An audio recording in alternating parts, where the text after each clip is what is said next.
Hello, Gabe. How you doing? Hi. So, we are playing a game. Except, because it's like an indie developer, it doesn't show up as like a game that you can set it to on Twitch. So, we are forced to be in just chatting mode. But just so you know, we are playing a game. Okay? I'm doing alright. Okay. What about you? I'm good too. I'm good. I got back from work. I showered, kind of relaxed a little bit.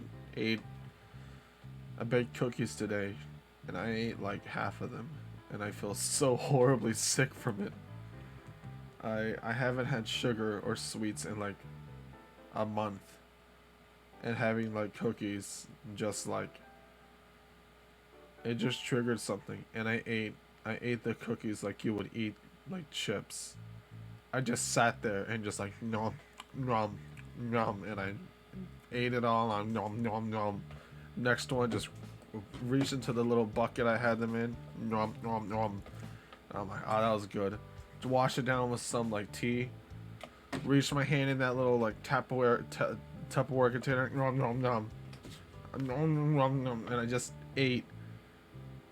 And then I'm like, well, I better go to work. And so I just like took two with me. Nom nom nom. Ate those on the way to work, and I felt so sick. I, I felt so horribly sick from it. Oh my god. Oh god, that's why I'm not allowed to have sweets at all. It's because like if I don't have them in forever, I go like 0 to 100. They're just chocolate chip cookies. I just really like them a lot. And again, I haven't had, cookies in forever. I haven't had sweets in forever, really. So, yeah, they were good, though. They were really good. But I'm like... Yeah, really good. I'm in... I don't know if I sound like it. I'm in, like, extreme chill mode. I don't know why. Well, I'm in a weird mood right now. I'm, like, chill, where I want to just kind of, like... listen to music and just kind of like blank out and space out, but at the same time I'm also like kind of on edge because I've been listening to this game's like title music for the past like 20-30 minutes, and it's actually scaring me. Like it's actually like disturbing me just a slight bit, because the drums, there's like, I don't know, you'll hear it. You're not hearing it now though. But yeah, it's kind of like it's getting to me now, and I found out that if you listen to it long enough, like there's like squelching sounds, and that also makes my skin just go like ugh. But I'm in super chill mode right now. I'm like real chill. I'm in book read mode. I am in full on like let's sit down and let's read a spooky story. I'm like, yeah, I'm in super chill mode. I'm like the chill mode you reach when you smoke, like, when you do the drug of the weed. I'm like at that point, but without the actual substance abuse. I'm just like, I've hit that natural chill. Sup, Bolty? How you doing? Ew! Why is the zombie thing? Ew! What the fuck? I thought I changed that. Why did that pop up? Ew!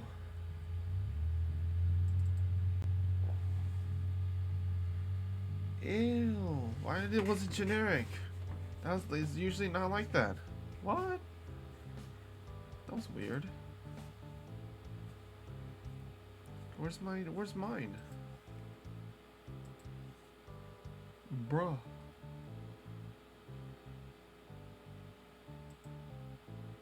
Show me my thing. What the fuck?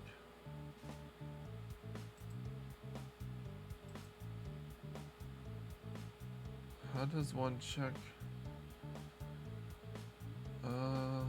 Oh, it's because you subscribed. Oh, I don't have something for subscribers yet. Shoot, I need to do that. That's why. Yeah, I forgot. Resubs are totally, or subs are totally different because, you know, I never really said that because I never expected people to sub. Guess I kind of forgot.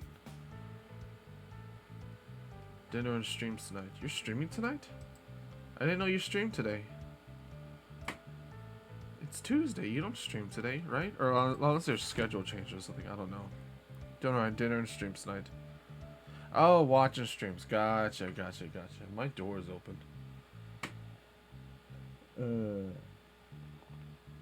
Alright. How long has it been? Oh, it's been 7 minutes. Alright. Let me catch up. It's a box. Oh, shh. Let me shut my door real quick. Ow, my hair. Oh, it pulled my hair. Ow. Okay.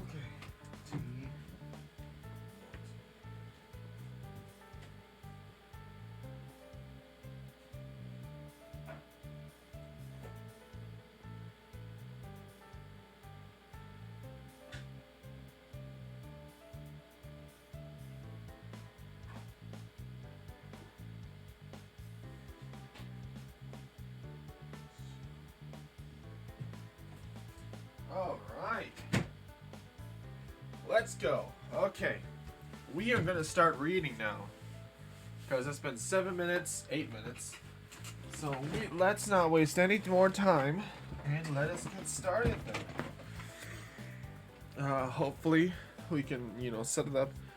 This is the first game I've actually gotten permission for. I wanted to be double sure. Because, you know, the developer is like an indie developer. Kind of small-ish, if you count below 1,000 small. And I just wanted to be sure, so I asked permission, and I got messages back later on, and they said, yeah, it's okay. And I was like, cool. And they gave me a little bit info about the game, you know, about, you know, the ending and stuff, so that's good. So, yay. Also, sorry, I was totally in chill out mode. Bolty, thank you very much for the subscribe. You've been doing it for 3 months now. That is ding dang neat. Oh, super neato. Awesome, thank you. So we get, you know, 3 months. 3 months. That's like 90 days, I guess, right? 90, 92, 91, depending on the, you know, the date. You know, you know, there's 28, 29, you know. Yeah. But, no, Gabe, you're the OG. Gabe's the OG, I think, right? Gabe, you're the first subscriber, I think. Like, the first official subscriber was, like, Gabe, I think. Like, I got the ability and just Gabe just subbed immediately. Like, yeah, Bolty. 3 fucking months.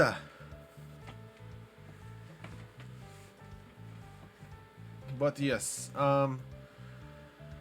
whew. Yeah, I'm pretty sure you're the OG, Gabe. I'm like not like 90% sure you're the OG. But yes, also my hair is growing long, but I don't really have the money to like spare to fucking cut it. But I also don't want to cut my hair. I want to grow it back out again because I like making my I like drawing my Sona with like long hair, like long like wolf mane hair to like reflect my hair. But I've cut it short, and so like, but I don't want short hair on my wolfo. I want long hair on the wolfo. It doesn't feel like true to me if it's not. I want wolf mane. But I don't. I lost my wolf mane now, and I need to get it back. Cause what if I do that little that meme challenge thing? It was like, compare your OC to the creator or whatever. We're not alike.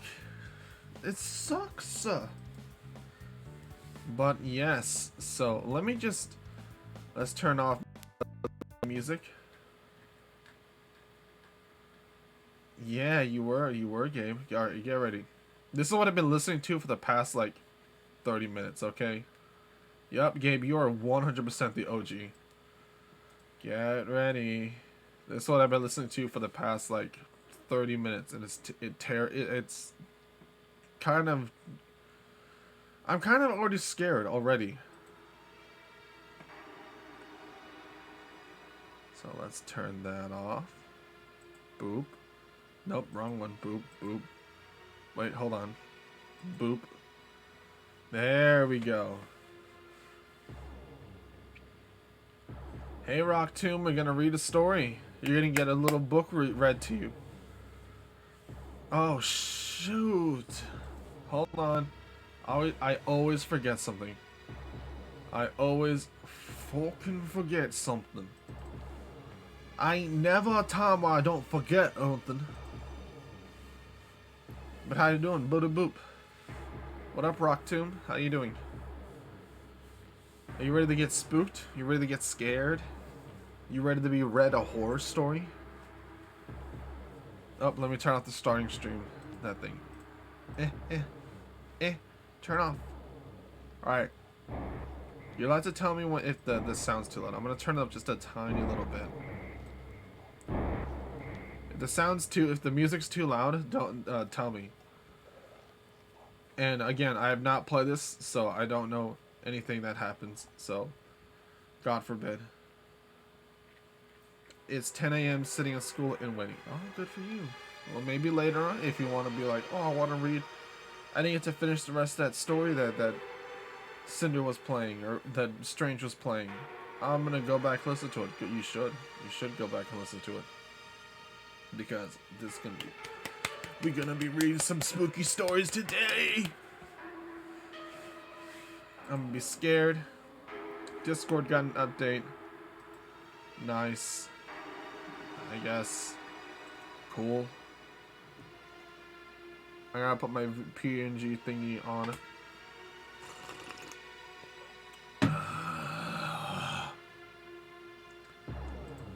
I'm working on a thing for Halloween, but it's taken a sweet long time because doing sprite art that's 100 pixels is really, really dang hard.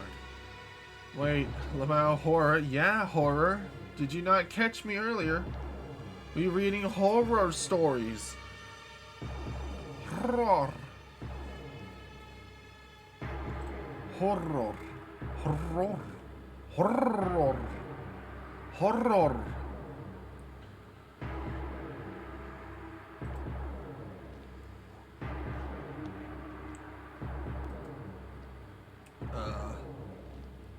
Cindy. I want to hear that at night.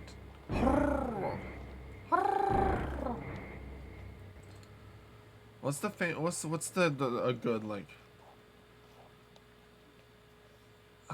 There was a meme of that one Mexican song. It's like, no, it's Dice. It's like Dice, and it goes like that. But there's another one. It's like Arriba or something. I don't know. Fuck it. I'm being racist. I'm being racist against myself. That's good. Alright, let's see. Oh, fuck, that's what I meant to do. I felt that. Yeah. I'm like, yeah, I'm being racist against myself. I may be Hispanic, but I'm also straight Southern. So... let's see. Where's my fucking PNG thingy? Come on. Come on. I do it all the time. I'm guilty. Yeah, same here. Refresh. And we should be alive. There we go. I'm alive. Okay. So, let us start now. Let us set the mood. So let us say goodbye to all these. We need to say goodbye to all these like cute thingies. Bye bye. Bye bye. Bye bye. No wait, bye. Bye bye? Yes, bye bye. Goodbye. Yeah. Let's see. Where else is there? Goodbye to you. What else is there? What are you? What do you listen as? Goodbye to you. There we go.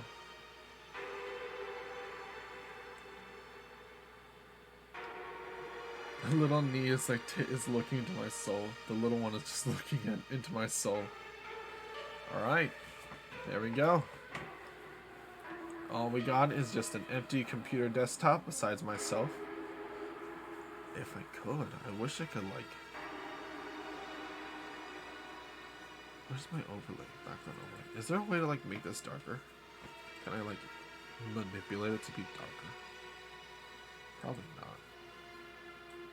This filters. Visual. Ooh. Oh. I didn't know I could do this.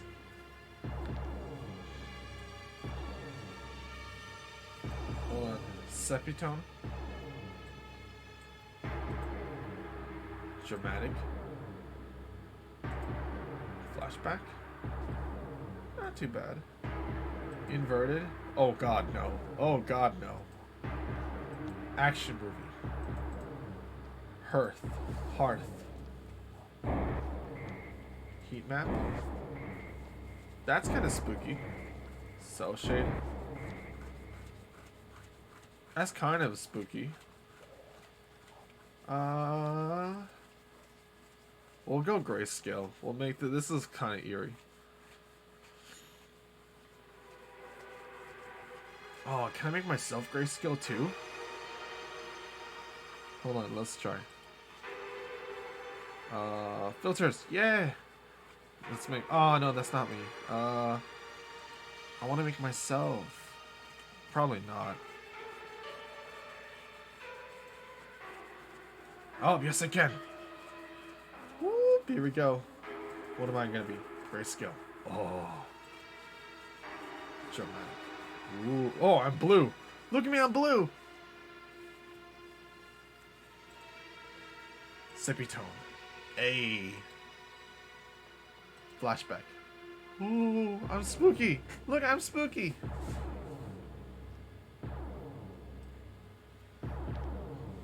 Ah, look at me, I'm white. I'm ghost. Ooh. Now I'm inverted. Oh, like a nightmare. Action movie. Now I'm just blue. That's a pretty blue though. I'm like werewolf blue. Hearth. Ha. That's just a weird color. Winter green. I'm like mint flavored. Oh, ah, that looks so cool when I'm like not talking. Now that's spooky. It's when I talk that it ruins it.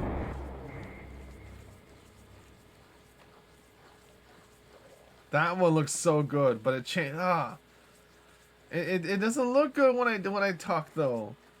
It's when I'm not talking. I want to be talking the entire time.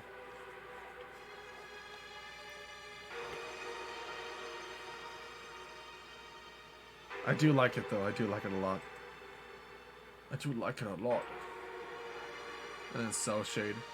All right. I'll leave it. I'll leave it as that. I'll leave it. There.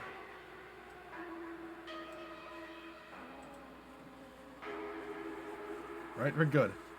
Ta-da. It's done. We are spooky. We are spooky. There we go. All is spooky. Okay. Now that we're done playing around. No. We're good. I like it when it's not talking. But we are good. We are good. Alright. I know nothing about this. I am itching, which I shouldn't. But, yeah, it's spooky. I've been told that there is only one ending to the game. Oh, right, shoot. Right, I saw the walkie-talkie. How do I turn it on? I think I do it like this. I think walkie-talkie is on now. Ta? Yata? Walkie-talkie? Walkie-talkie should be on, I believe. If I'm right. If I have done my things properly. It should be on right now. Possibly. Yes. Thank you. Good for the confirmation. I like confirmation. Just to make it spooky. Good, good, good. I'm glad. Okay. I'm gonna turn up my volume because this music is very good. God, it's so scary. I don't like the music. Oh my god. I turn up the music for myself and oh, it's so eerie. Somebody made the music for this game. This is not like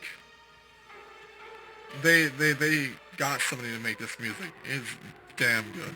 This soundscape is awesome. So yeah.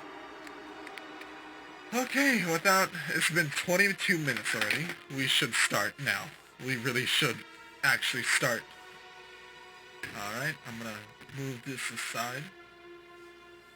I shall kiss the composer, whoever that may be. Good goodness. Oh my god, I hate this. Oh, I hate this. Here comes the splashing noises. Alright. Let's see. How long ago was the... Where's it? Just makes it 42 minutes. Okay. In 2 minutes, I will turn off walkie-talkie. But, for now, let us start. I got chat up. Oh, there comes the squelching sounds. I hate it. Can you see my mouse? Yes, you can. Okay. Here we go. Here we go. This music is terrifying. Okay.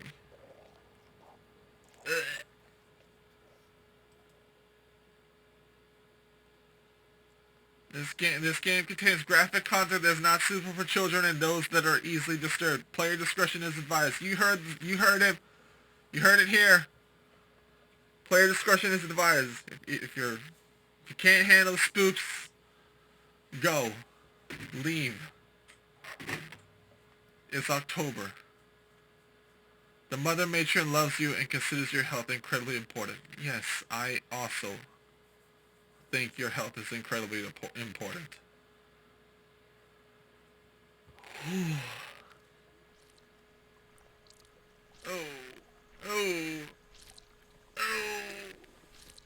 Oh, sounds. Wakefulness. Where am I? I feel so strange. Lost. Almost. I think I've forgotten who I am. I have a name, I'm pretty sure, but when I try to grasp it, it's like I'm reaching for smoke. The claws of the hand in my brain just pass right through nothing, and I'm left clueless.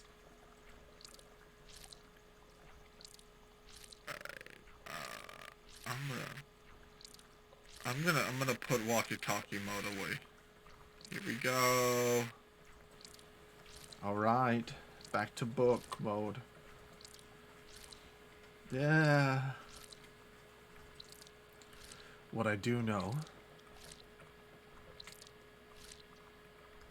The walkie-talkie effect is so great, like damn, oh, I'm glad you like it. Wait, no! The time is up. I'll put it on again. There you go. Just for a little longer, just cause you like it. What I do know. What do I know? I know I exist. Sounds. God, that's even worse. Call me L. That scared me. That alone just scared me. It spooked me. The way the sound glitched up terrified me. Thank you for the follow, though. I'll redeem it so it's fair. Okay, Gabe. Thank you for the follow, though, L. Call me L. Spoopy, very spoopy, very spoopy. We just barely started, so you're not missing anything. I know I breathe. I know this room is disgustingly warm, despite its cold, cold walls. I know that horrible wet sound is driving me mad. Yeah, me too. I know red blood flows through my veins. I know my heart pumps that blood beat by beat. I know my bladder contains piss. I know my intestines pipe freshly made shit out of my body daily. But not much else. I don't remember what distinguishes me from any other sack of meat. Wow, it's not holding back on the vulgarity. I don't mind it. I rack my brain. I reach it back as far as my mental arm can reach, underneath the old shelf full of baggage that writhes unpleasantly and glares at me despite having no eyes that I can perceive. The weight of the shelf is crushing my arm. My brain would rather I do not bring this all back up, but I know I have to. I have to. I must. Yeah, it's this type of game. We reading. Finally.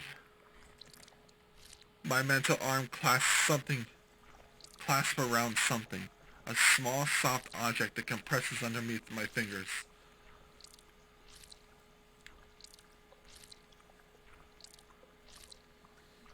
I love how your character looks. I'm crying since I just finished Sweet Home and Squid Game. I still need to finish watching Squid Game. I don't know what Sweet Home is though. And yeah, my character does not look like this normally. We're just getting into like the spooky effect. It's a filter.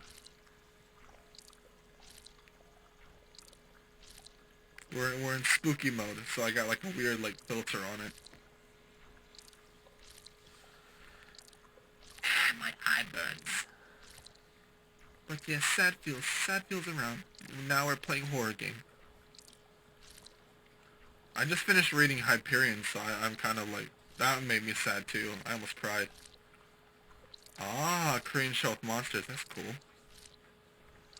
A small and soft object that compresses under my fingers. Ah! I pull my arm out from under the shelf, the sharp corners of it cutting into the top of my arm and drawing blood. The wound isn't deep, but it hurts, a punishment for trying to probe into places that I should avoid.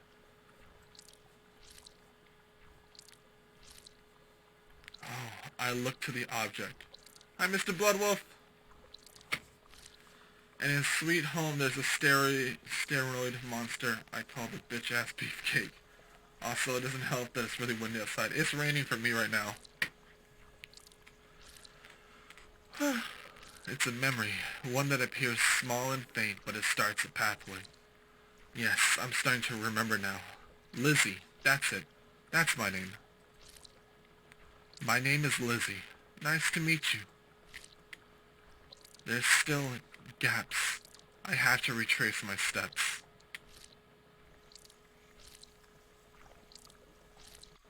Would you care to listen to me? Help me pick up the pieces. It's easier to live through a memory again when you can share it with somebody. You'll listen, won't you? Won't you? Good. Good.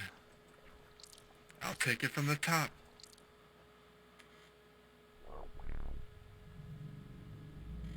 Alright, I think walkie-talkie mode's over, so let's turn that off. There we go. Back to normal. God, I have the music turned up so loud, it's creeping me out, man. This sounds,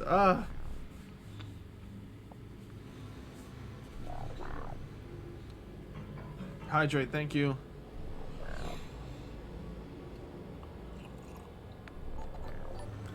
Willow's Eve, thank you. Thank you for the follow. Wow, wow, things are happening. Ah, spooky. I'm reading story. Thank you, though. Woo, Willow. Thank you. Swamp Raid. Swamp Raid. Pastel. Hi, Pastel. You have Floppy Snow. Floppy Snow. Cool, cool. Oh, we got deep voice. Okay. I'll pop that up now. Oh, we got a follow.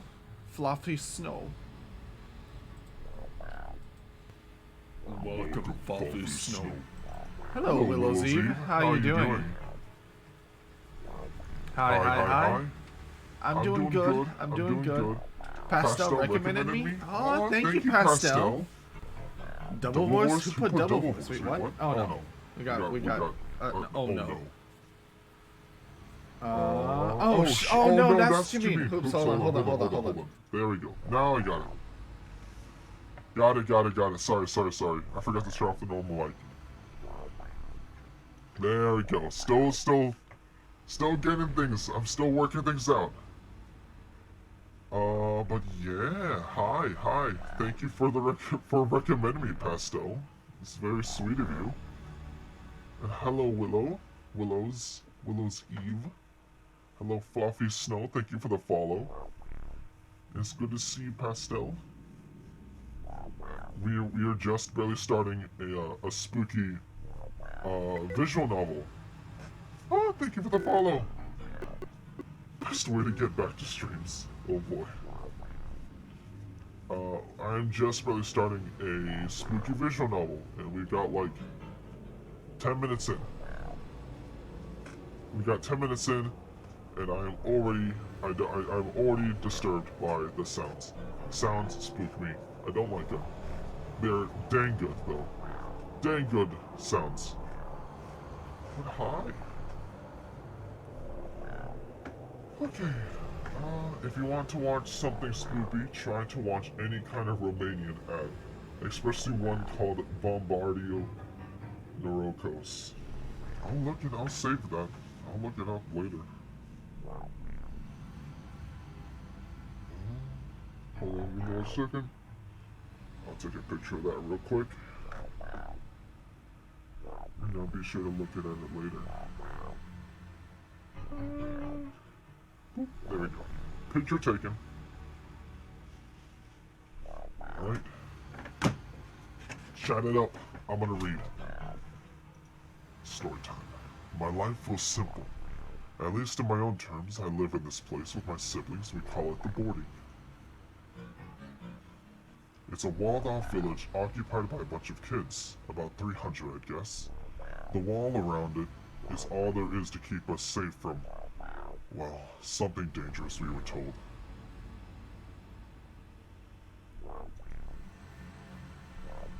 There's a thick fog that surrounds the boarding. It's so thick, we might as well be staring at steel walls. We've never seen anything go beyond it, and we've never seen anything come from within it. Okay, I'm gonna head out. Have good spooks. Thank you. Take care. Everyone's curious, but everyone's rooted behind the walls due. But everyone's rooted behind the walls due to a pervasive primal instinct shouting that danger lies beyond. No one dares to get anywhere near that soapy membrane. We all try to live the best we can. It's a bit cramped in some districts, especially in Bricktown and Packland. There's way too many kids crammed there. Everyone's got to share a room, not comfortable at all. There are walls. Levi. The Titans came back. Levi. And then he played Levi's theme. Levi's theme. God, that theme was so amazing when it came up. Shoot, don't open Discord. Here and ready for a stranger to be scared. I'm already scared. How long ago was Deep Voice? Deep Voice was like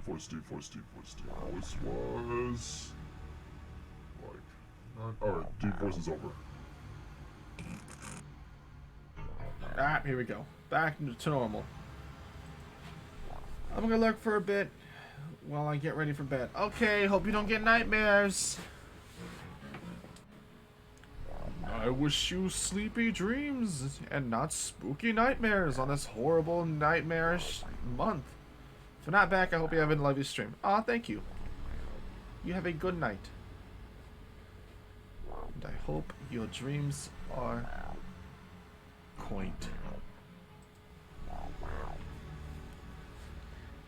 This is an Attack on Titan reference. Levi is the captain. Yes.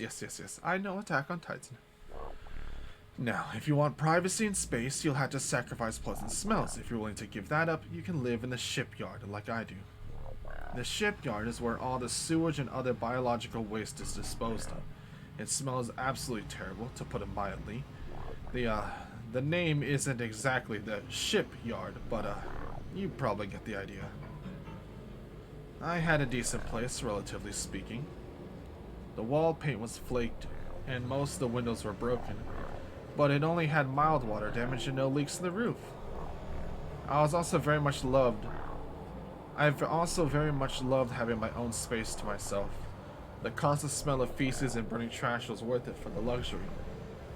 Besides, your nose gets blind to it over time and even stays that way as long as you don't go anywhere near somewhere that's too clean.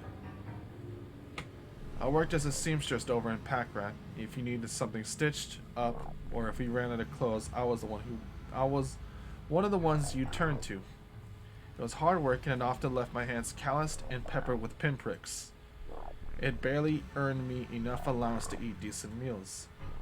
I was always tired because I worked 10-hour shifts all 7 days of the week. It was so incredibly easy to feel like my soul was like a small, pathetic, and rotten grape. However, there was one bright spot amongst all the dread. The mother matron. She was the purpose. She's what everyone in the She's what everyone in the boarding looks up to and works tirelessly to please. She's what you could think about if you needed to be reminded that things would be okay eventually. She's love, kindness, perseverance, and the real source of the boarding's security and strength.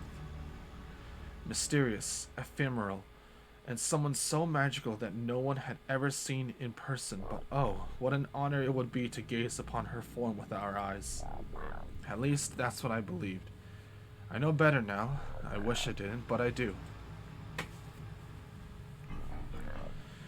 My journey to that dread... let's close this real quick. Maybe this might help. I'm dropping frames, but it shouldn't really matter since, you know, we're playing a visual novel, but... Let me just be safe.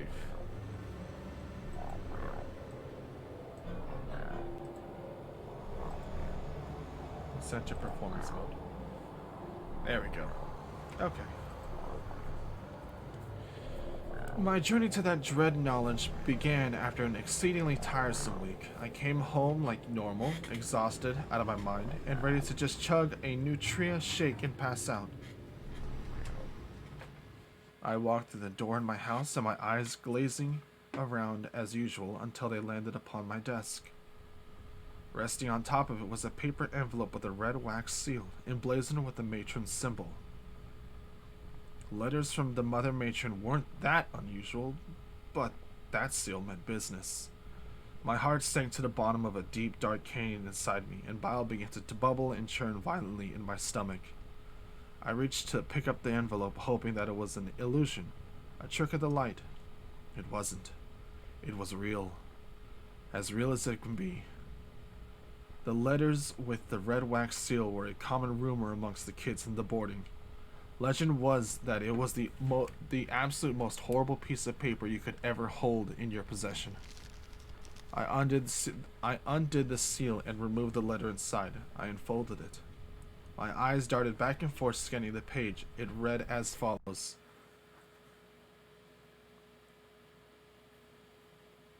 My dear child, the very thought of you warms me so.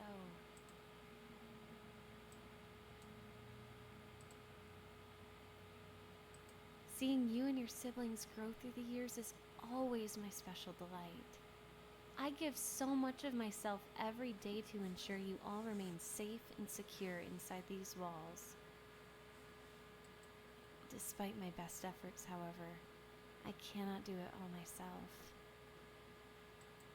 Every so often, I must rely on my children to support me and give me the strength to continue protecting the collective. I am not able to leave the boarding, as my departure would lead to a swift invasion and devastation of the place you call home. As terrifying as the thought of sending any of my bright darlings into that darkness is, it's something that must be done if we are to keep the family safe. You want your brothers and sisters and others to be happy and healthy, don't you? I have sent you this letter to inform you that you have been selected, along with 2 others, to help me in my mission to protect the family. You 3 will be venturing outside of the boarding and into the crepuscule within the week. The Crepuscule? As to what you will be doing, I cannot elaborate in this letter. You will all have to meet me at my chamber in the monolith. You will be paired with 2 boys, one named Pux and the other named Rich. By the end of the week, you will have to meet with each other, get acquainted, prepare for your venture, and visit me at my dwelling. You must not take longer than this. I will see you soon, my dear. With all the love in the world, your mother matron. Ooh. Okay. I did see that it was partially voice acted, so that was cool. These letters make their way around every once in a while. Very few of the recipients are still around, and those few left are broken as to barely count as people. They are unable to do anything but mumble incoherently. It's so bad that everyone else has to try to take care of them. Feeding them, giving them water, bathing them, changing their clothes, getting them to go to the bathroom, all that gross personal hygiene and living stuff. Whatever task the mother matron had revealed to them, it was something that ended in either death or something just shy of it. A dark question had hit me in that moment. Ugh. Which state would I find myself in? We get 5 days off a year without penalty. I rarely ever took those, but after receiving that letter, I used all 5 of them in a row. I was numb, and dumbly pacified beyond words. I may as well have considered my womb, with how long I cocooned myself in my scratchy blankets and sheets. The future used to be somewhat definite for me. Endless work, endless stitching, endless exhaustion. Now? A question mark. That mystery was acid to my brain. Thinking about it brought a dull headache, and my thoughts becoming that of an angry buzzing of bees, swarming around the hive in my skull. At the end of my 5th day of rest, the reality of Mother Matron's deadline crept in. What would happen if I was to disobey her direct request? I feared even more than the depths below. I had to do it. I had to get started now. There was a slight problem, however. I had no idea who Pux or Rich were, let alone where they might be. Part of me hoped they had seeked me out first when I was staying home, but I knew that was unlikely. They'd be just as clueless as me. I'd have to find them myself. But where to begin? After some thinking, I decided the good place to start would be asking my neighbor's sisters. They're a pair of twins named Janine and Katie. I'd like to think we were pretty good friends, and I was glad to have them as my neighbors.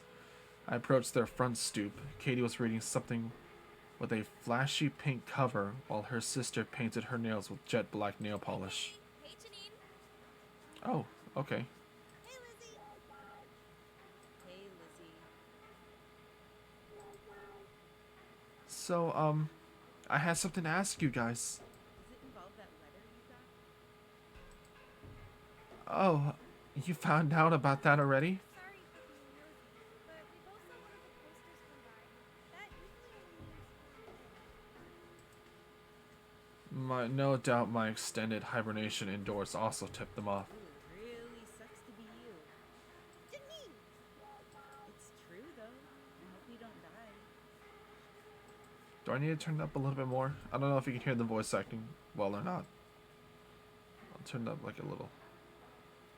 Like 2 decibels. Walton files? I don't know.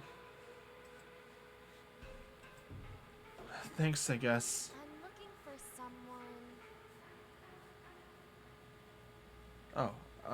Anyway, I came to ask if you happen to know anyone named Pux or Rich, maybe. I was told to find them. The 2 girls tilted their heads and lost in thought.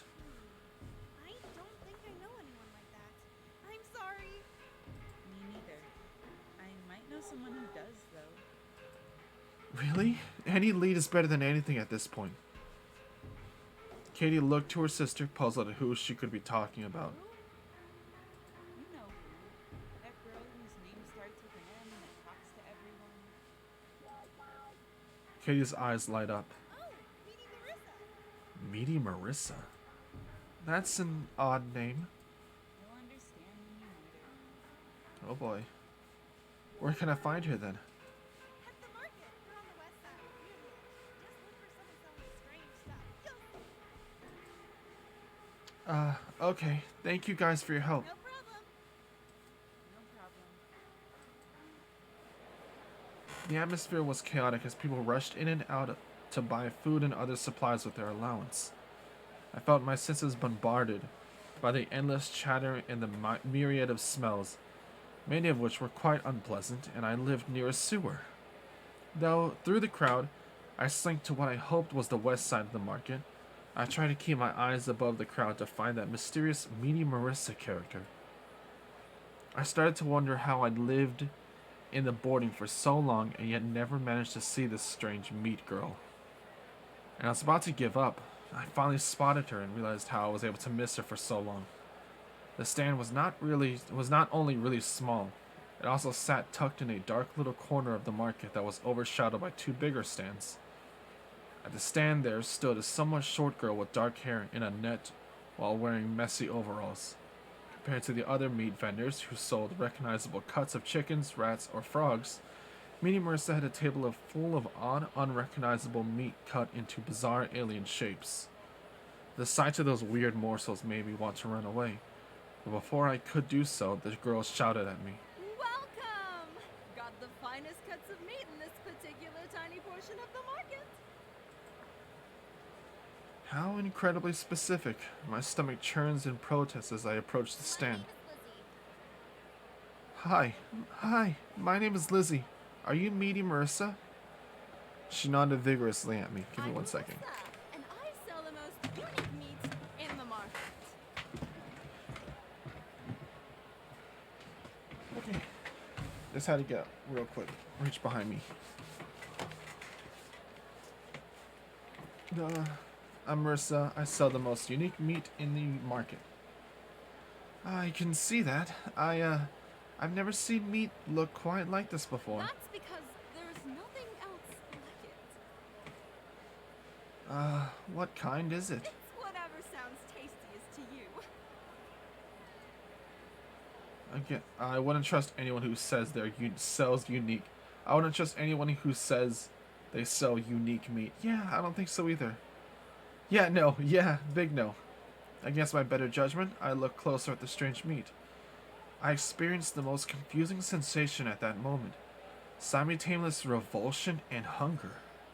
Despite the meat looking like the last thing I'd ever want to put anywhere near my mouth, my stomach yearned. I asked myself morbidly, should I buy it? You will have a limited amount of time to make choices in this game. To survive, you will need to act fast and think carefully. The penalty for running out of time will vary on the situation. In some instances, it may be inconsequential, but others possibly not. Sometimes it may result in instant death, and other times it may result in Lizzie making an action you do not want. Be wise, alert, and cautious. I wish you good luck. Alright, can I? Yeah! We can save, we're not doomed. Okay. I'm cute. Should we eat it? Should we buy one? What do you think? I'm kind of thinking a big no, but I'm also curious what happens. But curiosity, man, curiosity. Curiosity murders the dog.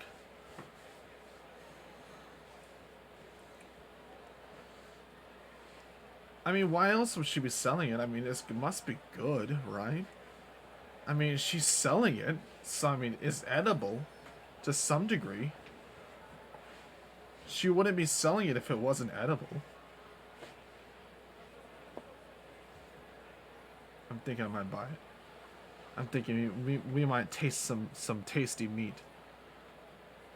Bet it'll taste like pork. Yeah, let's try it. We're gonna eat it. No.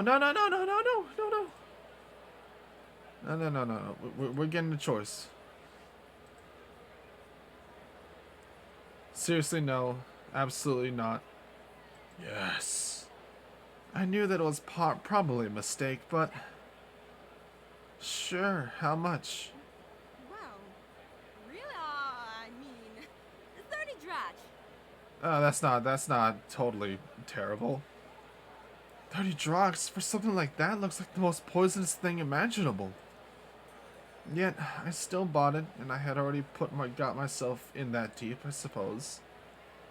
Plus, I mean, we're kind of like, we're trying to get her to help us out, so maybe this'll go the long way, earning her trust and all. Here then. Thank you so much. She pocketed the money, then handed me a cut of her strange meat wrapped in a thin parchment paper. I held the meat in my hand, realizing that I overlooked an important detail. I had nothing to put the meat in. I'd have to put it in one of my pockets. Filled with dread, I slid the parcel of meat into my pocket. I heard a disgusting squelching sound and regretted both the purchase and my very birth Would instantly. you like anything else? I have plenty more. No. I'd rather, I think I've got enough meat. Now that I've paid you that exorbitant fee, can you help me out now, please? Looking for someone. No, I'm good. I could use your help with something, though. I was told you might know someone I'm looking for. Do you happen to know anyone named Pucks or Rich, maybe? I can't say I've heard of a Pux, but a Rich. Certainly. I believe they live somewhere around. Enjoy the meat! Come back again if you're hungry. She gave me directions to Rich's place. They weren't very clear, but eventually got me where I needed to go. I found myself outside a small weathered house. Give me your strange meat, please. Ah, I hate that. That knock. I actually looked to my right. I gently knocked on the door. I waited. No response. Stop! I knocked again. Nothing. Unsure of what else to do, I tried the doorknob. It was open. I opened the door and entered slowly. I literally looked to my right. Hold on, I gotta turn off my lamp. Let's make this super spooky. There we go. It's a fucking walk I looked at. A wall I looked at. That's funny. That's good.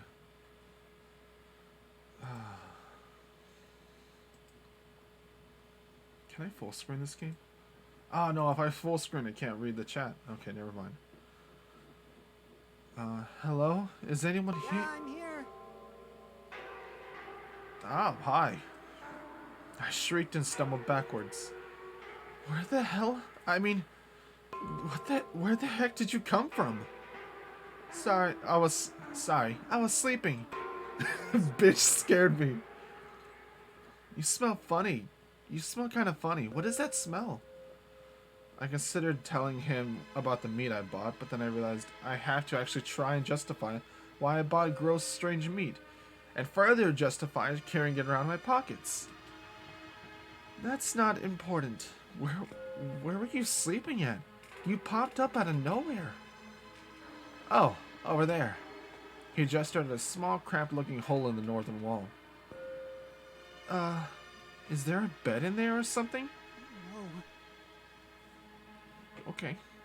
So, you don't sleep in a bed, just in a hole in the wall? Maybe. He fidgets a little. I did used to have one, but my neighbor brothers told me that they'd enjoy the bed a lot more than I ever would, so I thought it made perfect sense to give it to them. Did they threaten you? I'm fine. Oh, not at all. They just kept punching me over and over until I gave it to them.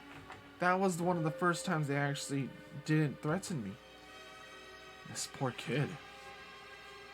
I don't recommend taking the chair, by the way. It makes your tailbone hurt after a few minutes. Also, the one leg just likes to come off sometimes, but you can slap it back on. What? The table is good, though. I'd really like to keep that, but if it stops you from punching me, I don't mind giving it to you. Please, leave the blanket there, though. I don't like eating off the floor, and last week the neighbor brothers lost their frisbee, so I had to give them my plate. I'm not here to take your stuff. Oh, you're not? Oh, that's a relief. What are you here for, then? Ugh. I explained how I got the letter from Mother Matron and needing to find the boys she mentioned in the letter. You're rich, right? My name is Rich, but I don't have any money or anything. No, well, I mean, that is my name, but I don't have money or anything. Again, I'm not here to take things from you. I literally just told you I came here because of the letter. Oh, right. Sorry, Force of Habit. Nice to meet you. Pucks, I'm guessing? No, my name is Lizzie. Weird, you look like a Pucks. Strange. I'm not sure how to take that, but okay. I'm guessing that means you don't know who he is? Nope, not at all. Why does he sound so proud when he says that? Great. With both of us feeling hungry and frankly feeling sorry for Rich, I decided to buy us lunch. You don't need to buy lunch, we got strange meat. We made our way to the market and approached my favorite stall, which sat far away from Meaty Marissa's booth of mystery meat and sold skewers. We have meat! We make meat. Eat meat. We got strange meat. Tastes like chicken, pork, alligator. The delightful smell of grilled rat and vegetables crawled its way up my nose and tickled the neurons of my brain that caused my mouth to salivate. The strange slimy meat stinking in my pocket made my stomach churn and twist like a writhing worm. Thusly, I decided to go vegetarian that day. Dang it! But the meat's gonna spoil! Eat the meat! Rich, beaming and blissfully ignorant of Meaty Marissa's shop of horrors, ordered a rat skewer. Oh wow, thank you so much. I don't know how I'll pay you back, but if I take too long, just keep your punches to my body and not my face. My teeth ache a lot. What is wrong with this kid? Oh jeez, you don't owe me anything. It's a get-to-know-you present. I had some extra allowance anyway. That was a complete lie, but I wanted to be nice anyway. Besides, who knew if I'd even live to use whatever allowance I had after this ordeal was done. I know now, past Lizzie didn't. Bless her heart, she just wanted to do whatever the Mother Matron told her. I looked to Rich, who was eating as if he hadn't eaten in weeks. He probably hadn't. So, you're absolutely sure you don't know anyone named Pucks? Nope, not at all. I'm extremely positive. Why does he still sound so proud when he says that? So we still don't have any leads. Who else could we ask? What is it, Rich? Did you hear something? Huh? A strange flying thing nearly crashed right into Rich's head, but fortunately stopped short. What? It sounded better in my head? Oh. Oh, I made it worse.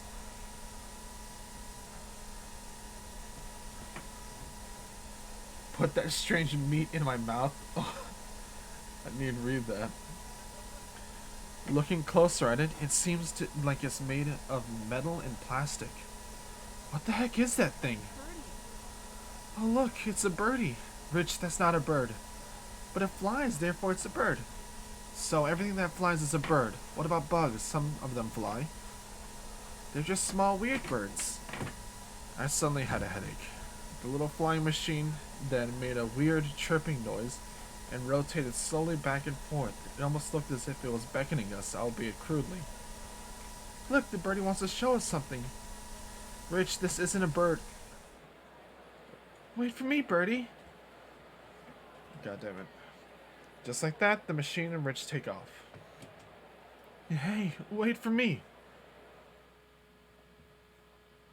After a long and exhausting chase, I finally catch up to Rich and the machine. We had managed to make our way to a building at the western side of the boarding, a district called Junks. Junks was essentially the scrap pile of the place. Stuff that was meant to be burned or disassembled was stacked up here. The building looked remarkably better than the other structures in Junks, which was usually absolutely wrecked. It was kind of eerie, and I couldn't help but wonder how this building stayed sturdy. Wow, we went pretty far. That was a lot of fun, Birdie. The little machine makes another beep, then proceeds to fly away to the top of the building. It disappears inside one of the open windows on the top. Ah, Birdie's gone. I groaned and gave up correcting him at that point. I was too out of breath to give a shit. I think I wanted to go inside. Maybe? I think so too. Let's go. Fuck. Appearances can be deceiving. For as relatively nice as the building looked on the outside, the inside more resembled the trash heap aesthetic I expected. While the building was clearly intact structurally, there was all kinds of garbage, scrap metal, and tools strewn everywhere. If you told me at the time that a tornado had just torn through the building, I'd have believed you. Oh, what a mess. What is this place? It's my house. Suddenly this tall and kind of grumpy-looking boy with a helmet sauntered in, carrying the strange flying machine from earlier. Oh my gosh, is that Birdie you're holding? What did you do to Birdie? What the hell are you? He means the little machine that you have in your hand. Oh, you mean the drone. Birdie. It's Birdie. It's not a bird, dumbass. It's a robot. I built it myself. Oh, so it's not a bird. I guess you're right when that... Now that I look at it... Blah, blah, blah. I guess you're right now that I look at it closer. Lizzie, why didn't you tell me? I did tell you. You... Damn, I mean, darn it. I mean, enough. Sorry. I don't have time for this shit. You're Lizzie, right? He asked, pointing at me. Yeah, that's me. You wouldn't have to be Pucks, wouldn't you? My name is Pucks. Finally. Yes, my name is Pucks. He turns and glares at Rich. And that would make this dipshit here rich, wouldn't it? My name is Rich, but No, I don't I have mean, any money or anything. that is my name, but I don't have any money. Just shut the fuck up. Right, sorry. Real friendly, aren't you? Oh, don't give me that shit. We don't have time to fuck around. We gotta meet the motherfucker of MATRON or whatever. Jesus, language. That's not an excuse. I didn't do anything to you. Fuck this. Fine. I'm sorry. I'm just very annoyed. I've been searching for you guys with this thing for way too long. He points to the drone. Oh, so that's what you were doing. That's kind of cool that you made it yourself, actually. How does it work? It's pretty awesome, right? I built it out of scrap I found around here. Some old fans, motors, a camera, a bunch of metal and plastic scrap from old appliances, toys, and shit. It has a transmitter on that beams a TV signal out, so I can see what the drone sees from my TV upstairs. You have a TV? I do. It doesn't get shows or anything, though. Just whatever this drone sees. Still, took me forever to find you two, though. That's still super cool. How did you know what you were doing right? Blah. How did you know? Blah, blah, blah. How did you know we were the right people, though? I didn't, actually. I just knew I was looking for a guy and girl, and I banked you two were being together by this point. Hello, One Sharky. Hello. I'm reading Spooky Story. Thank you, actually. I did need that.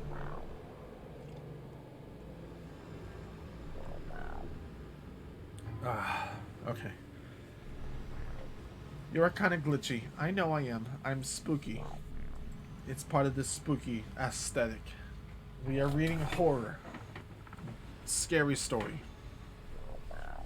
So we are spooky. Let me pull up the thing again. Alright. Everwolf. I am Spookawolf. I see. But we couldn't have been the only boy-girl pairing you came across. You had to narrow it down somehow. Oh, that drone must have a scanner or something in the camera, huh? You have some way to see if people's faces match the description of us. Oh, it was able to recognize our faces? That's so cool! Nothing like that. Oh, what did you do then? There's no way you just flew up to every boy or girl you saw standing near each other and bring them here to figure out who they were. That'd take forever. That's exactly what you did, isn't it? That's why it took you so long. Ugh.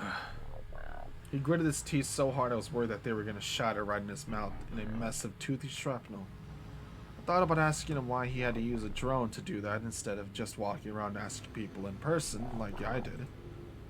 Glancing at his clenched jaw, though, I decided to take that question to my grave and just chalk it up to his temperament. Let's just get the fuck going already. By the way, I don't know which of you it is, but one of you smells like fucking shit. The meat in my pocket oozed in embarrassment. God dang it. Man, we just stink. We stank. We stank because of the weird meat. Alright, take care, Sharky. I need to do lessons from yesterday because I weren't in school. Okay, go do it. Go focus on stuff. The meat we bought is bad. It's the meat. The dang meat, it stank. It's because we didn't eat it. Why are we holding meat on our pocket? We should have ate the meat. Thank you. Sorry guys, it's my meat. What? Yeah, I got meat in my pocket. You have meat in your pocket this entire time? Yeah, I bought it. It's weird, but it's meat. Why didn't you eat it? I don't know. We should probably get going.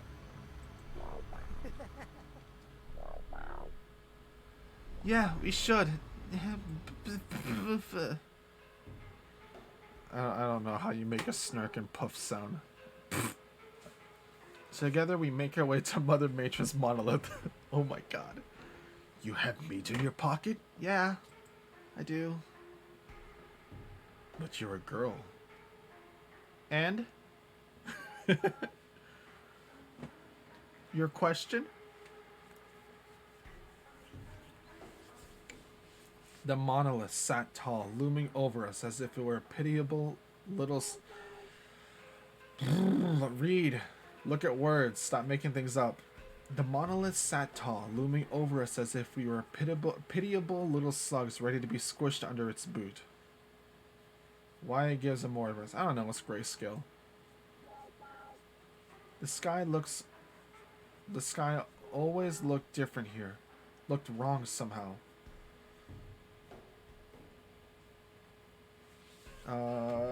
The normal and ever-present set of pillowy clouds congealed into this fluid jelly that seemed to want to slither inside the tower through every small crack and opening and window. What the fuck am I reading? That's not even what's written. That want to slither inside the tower through every small crack and opening and swallow everything inside. It never would, though. It simply maintained a comfortable distance from the tower out of fear. I don't know. I don't see it giving Amori. Maybe the art style and the grayscale, but it's not really Amori. I can see how it would be Amori, but this is just a normal visual novel. I fear that was starting to make its way into me as I gazed upon the monolith. Do you know a lot of people want change to be translated? A lot of people want change to be translated into any language. Lots of people want to play it. Change is super popular. Like, mega popular. Doesn't matter how many times I see it. It still floors me how huge this thing is. Wow. I've never been this close to it before. It's so big.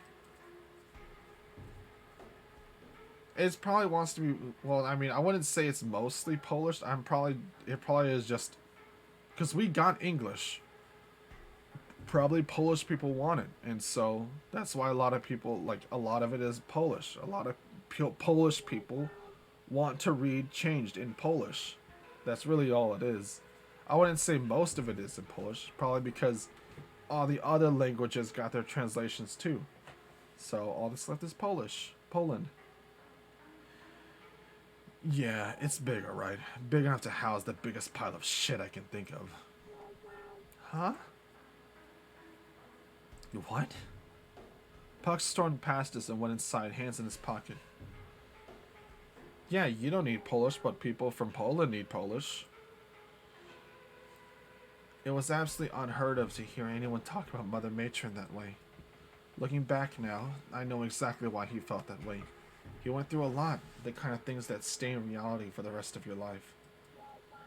I don't know. Maybe other people. I don't know. Maybe people who don't know English want. I don't know. Rich and I don't know about that stuff though. All we knew was this kid just insulted our mommy for no reason. For no real reason. Rich and I followed Puck's inside him, brows furrowed and somewhat offended. The lobby was a bit underwhelming compared to the rest of the building. It was also considerably more damp than I thought the mother matron would like it. Hydration. Yep, okay, thank you. For some reason I thought someone would be meeting us here. Apparently there's no welcoming committee. That's an intercom though. A what? Over there. He gestures to a strange box on the wall with two dimly lit red lights on it. It's an intercom, something you can use to talk to somebody who's in a different part of the building. Are you a cowboy? Are you a cowboy? That could scare me. If I'm not actually focused enough, that could totally scare me. Oh, I see. You're really smart, huh? Baka. How does it work? Well, I've never used one. Just read about them in some old books I found. I think you're supposed to press that button and talk into it. That may have just scared the shit out of me. Stop! Are you a cowboy? I think I need to make sound effects to be like more spooky, like a whisper, like I'm behind you, like stuff like that. I think that'd scare me. Like I need to make like redeems that are like that, just like boo. Like that'd probably spook me. Add FNAF, no, that's too cheap. It needs to be fit. As a horror connoisseur, I don't like FNAF. As somebody who enjoys the beautiful artistic taste of horror and psychological thrillers, FNAF does not do that for me. Sounds and jumping in your face does not work. I don't like it. It scares me, but it annoys me more than anything because it's not fun. Well, I already read this. Oh, I see. With none of us wanting to actually press the button, we stood there until awkwardness decided to rest itself on the moment. So, you gonna press it or what? Huh? I didn't realize I was supposed to. Well, of course you are. You want to see how it works. Best way to do it is to use it. I hesitantly pressed a finger on the button. What do I say? My voice cracked from the nerves. I don't know. I guess hi. Were the three the mother matron summoned? Okay, I'll try. We all jumped a mile in our shoes. Oh, fucking shit! I guess it hurt you, Pucks. Shut the fuck up. Pucks, was that really called for? Don't really care. Let's move. We gotta hit the 12th floor. Pucks stormed off again. Stop. Okay, that actually made me jump. That one actually got me. That actually made me like kind of like tense, just a little bit. Oh no. The grab his dick and twist it actually made me kind of like, I like for like a half fraction tensed up. Okay, drop a save real quick. Rich's eyes were glued to the floor. Oh no. Stop! Rich's eyes were glued to the floor. He looked like a sad little mouse, and I felt my heart twinge for him. He's kind of a jerk, isn't he? No, he's not so bad. I think he's just scared like me. He just shows that differently. Rich. We should be going. Yeah, you're right.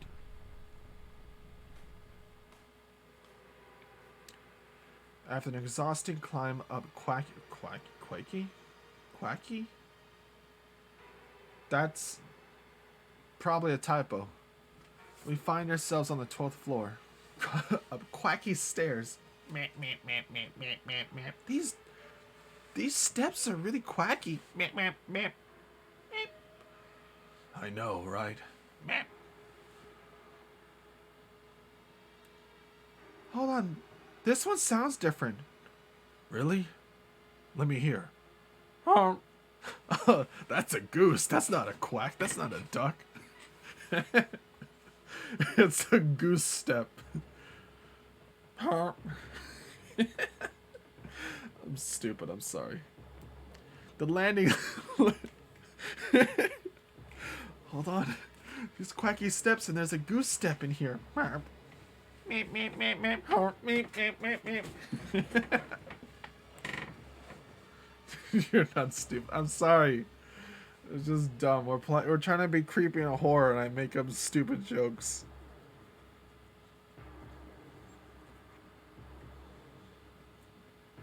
If you're gonna add SCP-173 encounter sound, that could be scary. Probably would. Probably would. I'll think about it. Okay, relax. The landing leads us to a narrow hallway, the walls of which lay flat and uncomfortably angular and sharp. Extremely artificial. I'm gonna get water. Tea is making my mouth stick together. Grab the stick and twist it! Yeah, I need water.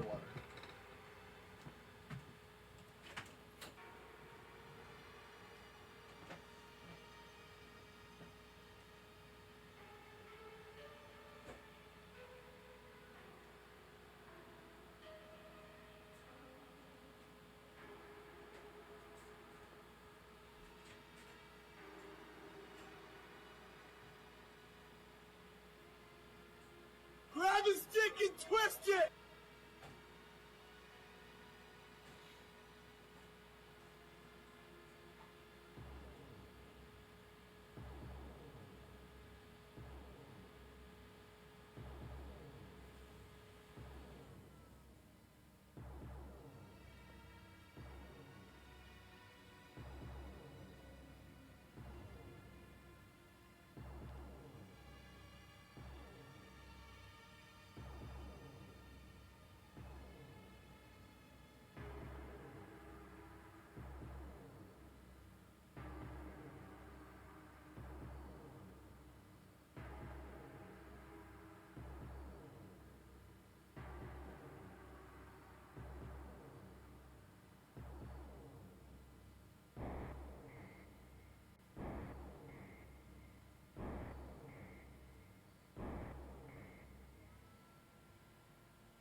Hopefully that'll help. Because I feel like my mouth is all sticking together. You start an anime. Ooh, the way the husband, the way the house husband is really good. I like it, and I like how it takes screens from the actual manga too. It's good. I read the manga, and the anime is pretty good too. I like it. Okay. I'm back though. Back to reading. Hopefully that helps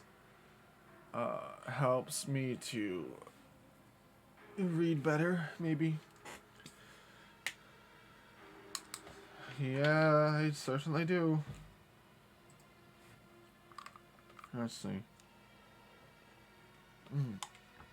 Okay, there we go. And then another one. And then a third one, I guess. Okay, there we go. Ah. I wish you could get any hydrate. Well, you gotta drink yourself, too. The hydrates are good just for people who, forget to hydrate. You can just drink yourself. I drink myself.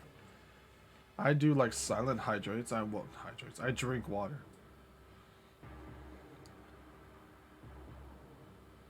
High pitch or feminine voice? A feminine voice will fit the story since we're playing as a girl. I say do feminine voice, just so I fit the main character. Oh, okay, well, there you go. Choice made already for you.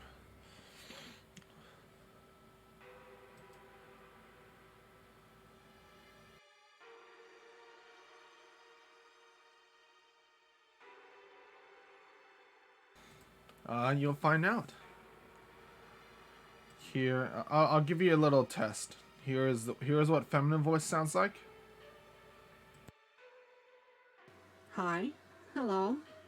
This is feminine voice. And this is what high pitch.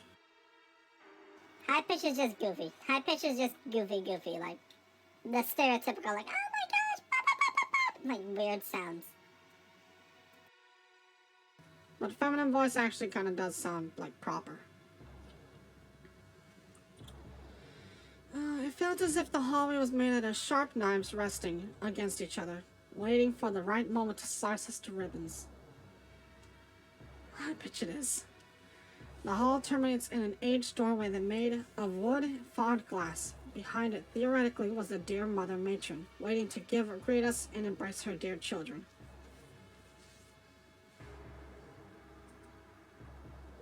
Feminine voice. I do a high pitch after it. The high pitch after feminine voice is out.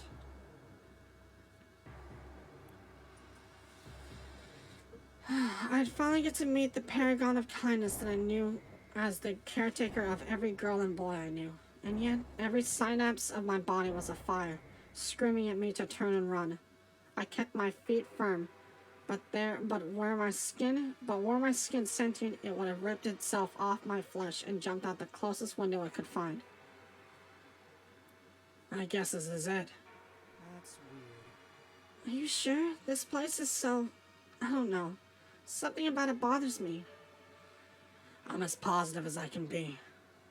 Well, it's nice of you to volunteer to go first, Pox. You're such a great guy. Damn it. I didn't say anything about that, you dipshit. Shh, stop yelling. I'll go first. I volunteered so confidently just to get them to shut up, but the instant I had said it, I felt instant regret. Intense regret.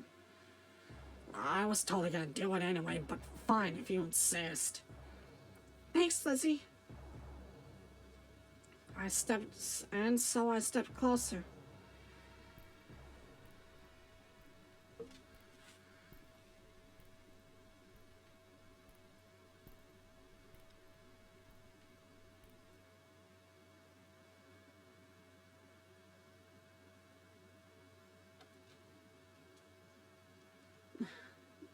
I reached my hand to open the door.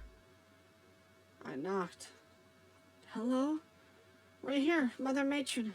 Right here, we're coming in. I clasped the doorknob. I twisted it, only to find it locked. Huh? What the fuck? Stop! God, that made me jump. Are you a cowboy? Are you a cowboy? Her scream made me jump a little bit. Silence filled the hall. Are you Mother Matron?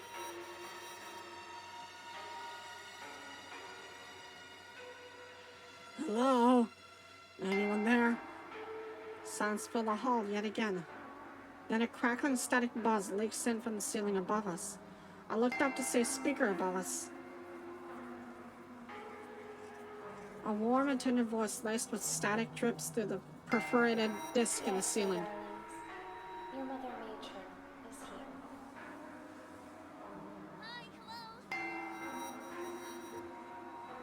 here. Hi, Mommy. Pox simply glares. You are here because of the letter I sent, yes? Uh-huh. And are you all ready to do what I ask of you? Oh no! We came here, didn't we? Just get on with it. I'll elect to ignore that tone of yours, Pugs. Time is of the essence.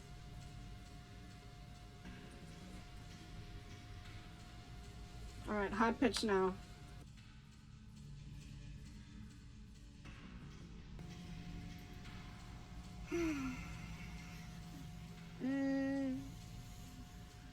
You're on drugs. I'm not on drugs, sure. You ate too much fun, didn't you? Oh no. We're ruining the spooky atmosphere. Oh my god, that's so cute. It's not as goofy. Wait, are you going to come out and see us or let us in? No, my children. I am sorry. I have kept this a secret from all of you so as to prevent a panic. But your mother Matron is very sick. It's COVID. A raspy, phlegmy cough followed and reverberated across the hallway. Oh my gosh, Mother. Mommy. No, brother.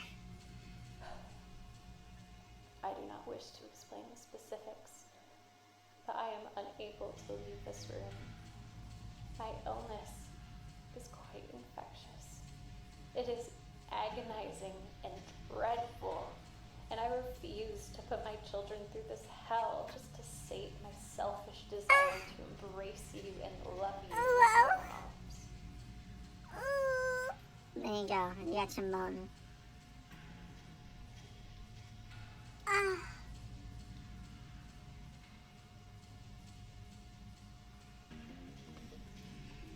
As agonizing and dreadful, I refuse to put my children through this hell just to state my selfish desire to embrace you and love you with my arms. There you go. Oh, it breaks my heart so. I love you with all that I am, and I try as hard as possible to keep the boarding alive and well. However, I've reached the limits of what I am capable of. The crepuscule lays outside my reach. Are any of you aware of what lies in those depths? No, I know it's scary and dangerous. Something about it also makes her siblings change. I'm not sure it's a lovely goddamn place.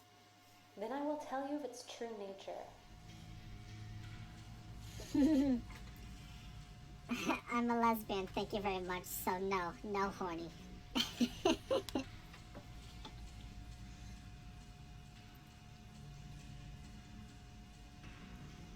Understandable.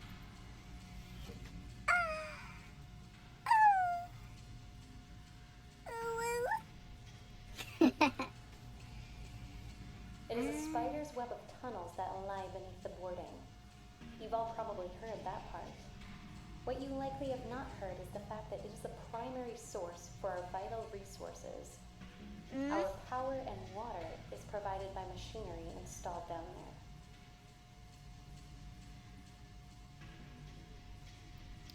Wait. I thought you used your motherly powers to provide us with that.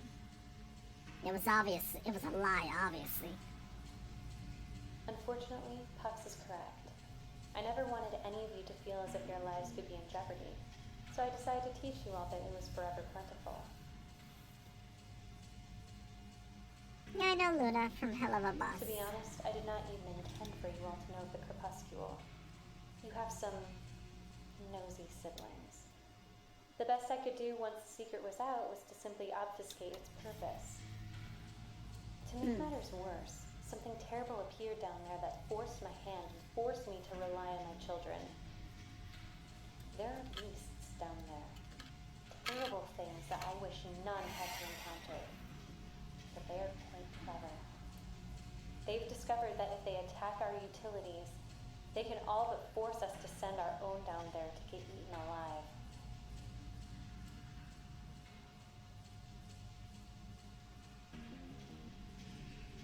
So what? They've been baiting us down there? How long has this been happening? Far too long. Hi, Esculad. Hello, we're reading a spooky story. We're not just chatting. We're not. We're reading a visual novel. We're just kind of chatting, but you know, chatting in a story. Hello, my name is... Oh. Thank you for the follow, the Moon Wolf. Also, voice redeemed on. Ah, back to normality. Thank you for the follow. Zakuya.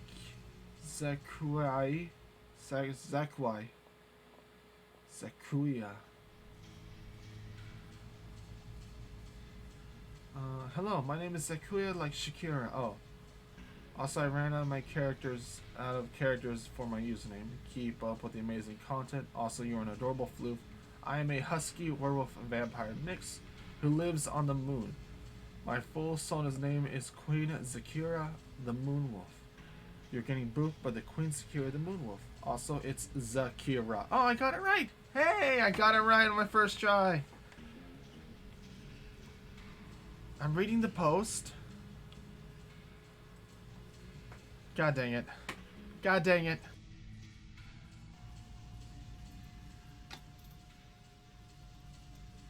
Oh, I'm back here again. Yes, I did. Read the post, silly. I read the post. But hello. Hello, Asculad. And hello, Zakira. Zakira.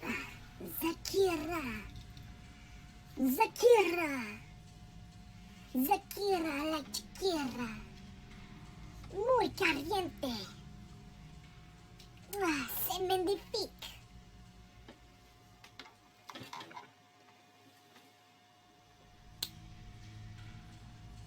I was thinking of something, but I was thinking of doing like a string of words, but it all slipped my mind like instantly. I had like the word, and then it just fell apart, and I don't remember anything I was gonna say.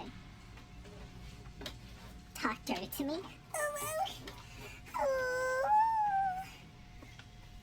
Something about Invader Zim would say. Say something Invader Zim would say. Okay, fuck, I didn't watch Invader Zim.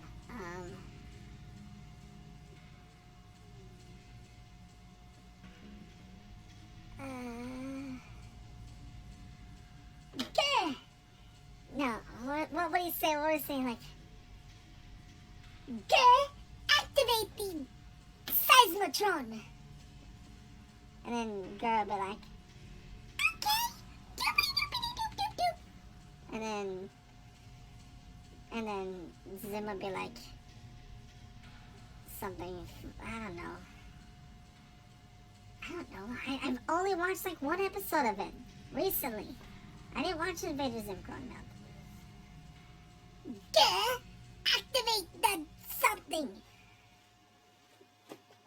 And then girl would be like, or something. And that was back in the LOL XD random age of the world. I can't talk about myself. We're reading a book. House husband's wife is hot. I won't take that back. Okay. I'm glad to know that. A room with a moose. A room with the moose. I don't know. I am Zim. There you go. That's all I know. I know he says his name like that, like Zim. What am I talking about myself? I like horror things. I watched Midsummer yesterday. It was cool. I liked it. But I thought it. I can see why people like it. I thought Midsummer, Sommar, was good. But when I saw there was like a horror drama, in my head I was thinking of like, oh, everybody loves this, so it's gotta be like the top class horror, top class drama. And so I think I kind of like over expected too much of what I wanted. And I wish it was more horror. I wish they got like more messed up. It got messed up, sure, but it was like artistically messed up. And I wanted, the writer called it Midsummer with an O. Yeah, exactly. Also, spooky month. Yes, exactly. I love horror stuff. They sure put the horror in horror. Haha. God, that sex scene in Midsummer. Oh my gosh, that sex scene in Midsummer was awkward. That was weird. Oh my gosh, that was like, if a kid saw that, they would definitely. That's definitely like the movie where like kids would like watch it, or they'd be like rumored about like, hey, did you know in Midsummer there's a sex scene in it? And it's like really long and really hot, and they're like, wow, really? And then they replay it back and like, wow, and then they replay it back and forth, and then they grow up to have like weird kinks where like people watch them like do it. That'd definitely be one of those movies that gives people like a weird kink or something. But no, I like horror stuff. I like horror stuff a lot. I like movies. I like cheesy movies. I like indie movies. I love horror. Horror is like my favorite genre. Action movies I don't care for. Dramas are okay. I like cartoons because cartoons are just fine, but they're not like, I won't go out of my way to watch a cartoon. But a horror, I will go out to watch because horrors are cool. And I like making fun of them if they're bad. I like them if they're good. I think they're just interesting to watch. If they're boring, they're fine. I like horror movies, all horror movies. Good, bad, awesome, whatever. They're always good. Do any of you play D&D? I want to play, but no one else has the game. Sad. Favorite horror character? Favorite horror character. Favorite horror character.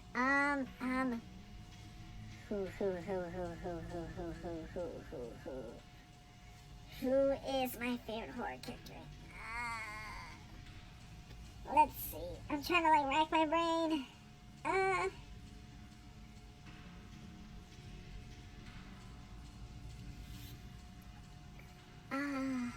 Think. Favorite horror character. There's not many that are like, there's not many horror characters that I think are great. Like that I'd call my favorite. The only thing I can think of is like, there was a action thriller movie with a mute girl, and Hunted, I think, like Hunted, or like To Be Hunted, or You Are the Hunted, and like it was like a girl who was deaf, and she was Hush. Was it Hush? No, I don't think so. The main character was a girl who was in a cabin and she's deaf, and she's being like invaded by a bunch of like guys in like masks or whatever, and like animal masks. I thought they were cool. They were rad as heck. I liked their mask a lot. And that movie was like hacking good. That was a good, terrifying movie because it was like, you're next. That's it. It was You're Next. You're Next is good. I like You're Next. I really enjoyed You're Next. Let me make sure it's You're Next.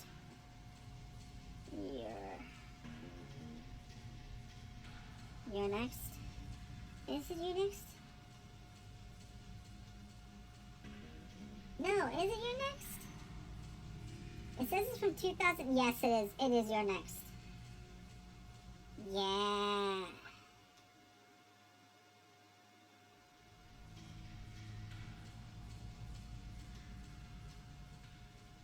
Is it You're Next?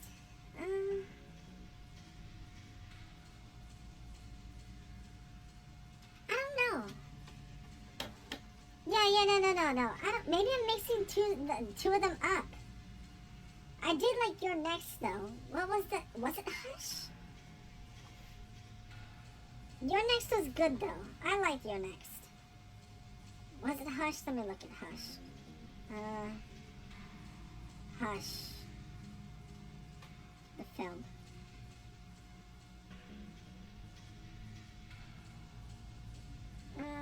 A deaf rider who retreated into the woods to live a solitary life must fight for her life in silence. Yes, okay, that was a good one too. Yes, that Hush is another good one. I like Hush a lot. Although that's not really like an evil, like a villain or whatever. But it's a movie I like. I like that Hush. Because I like how real it is.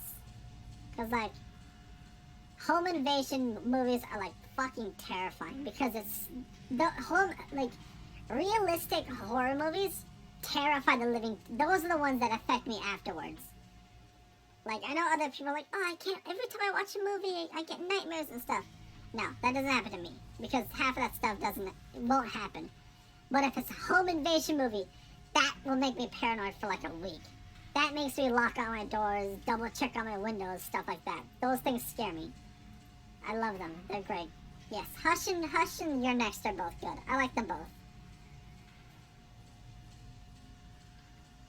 Try something like Escape Room. Maybe. Okay. Am I still in deep voice or high pitch mode? How long ago was that? And I talked to myself, so there you go, Zakira. 5:35. Oh, shoot, it's been 10 minutes. Whoops. There we go. Okay, I'm gonna read the story now. We've been chatting too much. She said that already. Far too long. What animes did I watch? I watch a lot of Netflix stuff. Like, I binge one. Thank you. Like yesterday, I also, the same day I watched Midsummer, I binge watched all of Baki Hanma on Netflix. I like Netflix movies. I watched Naruto, One Piece, Bleach. You know, I've watched all of that generic stuff. I like them all, really. I don't know. I like anime. Seven League Sins I do like. I liked it. I watched only up to like the first season though. I stopped on season 2. I need to catch up on that. I like it though. Blue Exorcist, that kind of stuff. Blue Exorcist is good. I like Blue Exorcist a lot. Why haven't we done something about them? We should eradicate the damn thing so we don't need to keep sending poor fucks down there to die. Yeah, there's 6 seasons now. It's not that simple. Each of the beasts are difficult to kill, and they keep managing to create new nests, no matter how many of them are destroyed. They are persistent vermin. I'm waiting for season 3 from Blue Exorcist. Yeah. I don't know. It seems like it stopped on a perfectly fine ending. I don't know if it'll make it for a 3rd season. If the manga still keeps going, like, I haven't read the manga, so if the manga stopped on season 2, then there won't be a season 3. But if the manga still kept going on, then there could be a season 3. You telling me we couldn't send everyone down there with a bunch of weapons that squished them all fast before they had a chance to repopulate? We could if you enjoy the idea of watching all of your siblings get slaughtered. You do not understand the threat we are dealing with, boy. Boy? It is a threat far beyond children, far beyond adults, and even far beyond I. What do you fucking do then, huh? Just keep sending kids down there to die? You know you're gonna run out of kids at this rate, right? Almost all of them fucking die, and the ones that don't might as well be dead. We'd all be fucking dead eventually. I am aware. What? I said I am aware. I am aware that every poor, innocent innocent child I send down there is in immense danger and has very little chance of surviving. I am painfully aware. It's unfortunate, but it is simply the only option we have. Believe me, I have tried.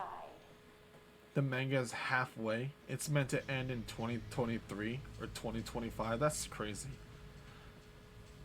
I've read Beastars as well, but that's, you know, stereotypical, like, you know. That almost all furries, you know, read Beastars or know Beastars. I read the manga. I don't watch the anime though, because I like the manga more.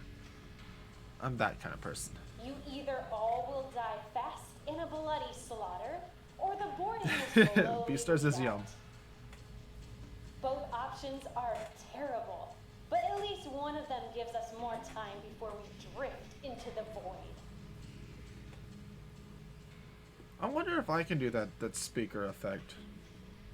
That'd be interesting, like over the intercom effect. That's terrible. Oh gosh. Some fucking provider you are. Some fucking deity or whatever you are. You make this whole place a goddamn monument to yourself and feed us hopeful lies so you can send us to die and live like a goddamn... So you can send us to die and live like a goddamn queen. I understand your hatred, Pucks. I really do. You may not believe me, but I do not do any of this for my own self-interest. I simply wanted to give you all something to believe in. Something that would make the trials worth suffering through. Yeah. I'm behind like 2 or 3 issues just because I don't have the money to afford it. I do collect yaoi and BL manga. That's nice. I struggle to not fall and lead every day. I struggle to maintain the confidence to lead. I do not want you all to live with this burden to carry. More than anything, I hate that I have to ruin anyone's innocence. Were it at all possible, I would rather you live in blissful ignorance. That is simply not an option, though. A look at Pucks and Rich. Pucks was clenching his fist so hard that his knuckles were pure white. He was gritting his teeth in fury like before. If there was not a barrier between us and the Mother Matron, I'm positive that he would have flung himself upon her and beat her to death with his own hands. Rich looked somber, with his hand clutched resting on his chest. He never had it easy, but this was clearly the most upsetting thing he had ever had to confront in his life. I need 2 or 3 more books, and I finished Cast Heaven. Didn't get to read from 3 to 5, since I had hella schoolwork. Yeah, I get that. I felt a weight of dread that rested inside itself in my stomach. It felt like I weighed several tons. I had hoped this would be the worst if it would ever get for me. It wasn't. We can waste more time if you like, Pucks. You can spend more time tearing me down and bemoaning the situation, or we can move on and do our best to prevent things from getting worse. Your choice. Fine. What do we have to do? Thank you for picking the responsible option. Here's your mission. You 3 are to go down into the crepuscule and find a structure known as the Sur Subsurface Dam. You are to repair any damage done in the facility and slay any beasts in the immediate vicinity. You will need weapons. Some are stored in the locker room downstairs on the 1st floor, near the stairs leading to the crepuscule's entrance. You will certainly perish without a way to defend yourself should you forget weapons. Okay. When we get down there, 1st floor, downstairs, we need weapons. Next stream, maybe you can read Your Boyfriend. It's an erotic horror visual novel. I would like to. I'll get it. If anything, I'll read it for myself. You can recommend visual novels for me to read on my own time. I can't read erotic on stream. I don't think I'd be allowed to, especially if I can't show it. I could maybe stream it off stream, like, you know, on Discord maybe. I could do that. I've thought about that. I thought about reading like the erotic visual novels like off stream on like Discord or something, but I can't really read like full explicit erotic on stream.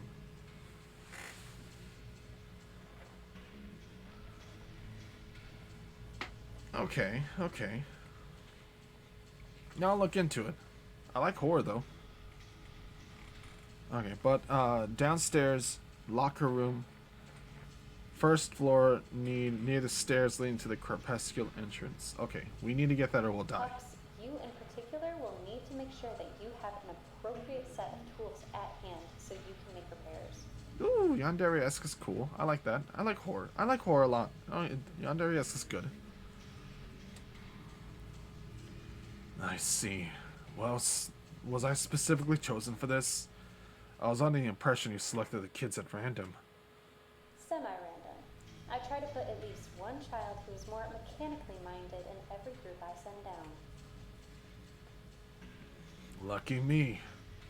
If you complete the mission while keeping your mind intact, you are to return here immediately and report to me. Understood? Do not go anywhere else first.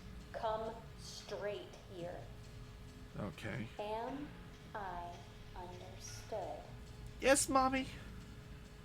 I nod, doing my damnedest to hold back the tears burning down behind my eyes. Yes, Mother Matron. We will get it done. Yeah, we will do our best we can. Sure, we'll go fucking die for you. Yup, totally. Pucks then whispered under his breath. Asshole. Boy, you are fortunate that my love for you is unconditional. Just get going. Pucks glared towards the Mother Matron's shadow. I tapped him on the shoulder gently. He continued to glare for a moment, but finally turned away. Let's just fucking go already. Pucks made his way to the stairs. Rich and I exchanged looks, then followed suit.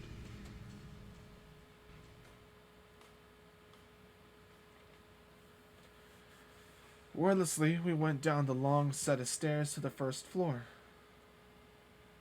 Ooh. Hey, we got 100 followers now. My friend just messaged me on Telegram that I officially reached 100 followers. We hit the 3 digits, brah. We hit 3 digits. The big old 100. Huzzah. This calls for an oh no. Oh no. My friend. My Bolty, okay? My Bolty. Fine. I don't know. There's a lot of people who don't know who you are. I could say like inverted bolt. Yeah, look, Call Me L is here. Zakira Shakira is here. Sharky was here. They don't know who you are. Pff, who has the applause sound alert? Ew. I don't have applause. Disgusting. Disgusting. That's noob stuff. True streamers have the oh no's. Oh no. That's the best. It's the only good alert. The only good sound is the oh no. That and the grab that and this one. Grab the stick and twist it! Those are the only good ones. But yeah, thank you, Balti, for letting me know about that. I don't pay attention to my, that stuff. Those are the only 2 alerts sounds that anybody should have. They're the best. Wordlessly, we went down the long set of stairs to the first floor. It was less tiring going down than going up, fortunately. Oh, there's a lockers. The lockers itself sat in the hall to the side of the stairs, positioned towards the back of the monolith structure. Welcome back, Sharky! The lockers themselves were in terrible condition. Most of the doors had either fallen off or were seemingly kicked in. God dang it! We're trying to be spooky here!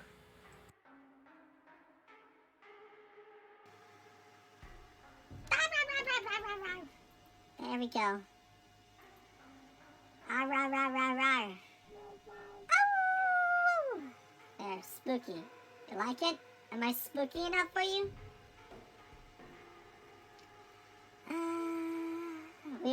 still shaken from the conversation with Mother Matron, but we tried our best not to let our fear manifest itself. Rich was the first to speak. You are so spooky.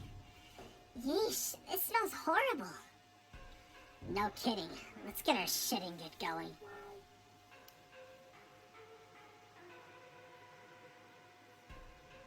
Peter's willing to what?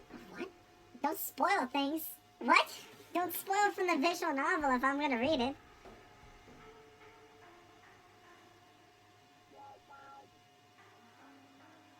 Carefully avoiding puddles and scummy tiles, Pucks stepped past Rich to the lockers. He began rooting through them. What do you see? Nah, nothing blown. Nothing blown.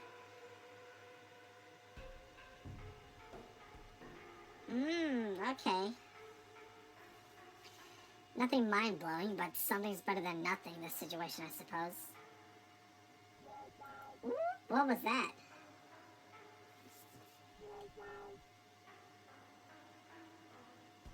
Oh, did you delete the message they sent?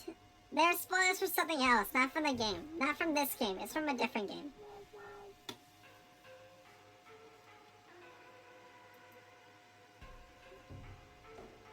It's okay. It's okay. I have a selective memory. If I didn't want to see it or remember it, I just look away and I won't remember it. It's okay. But yes, if you do show me if you do want me to read something, it's probably not good to, you know, to tell me the stuff about the novel if I am to, you know, to read it.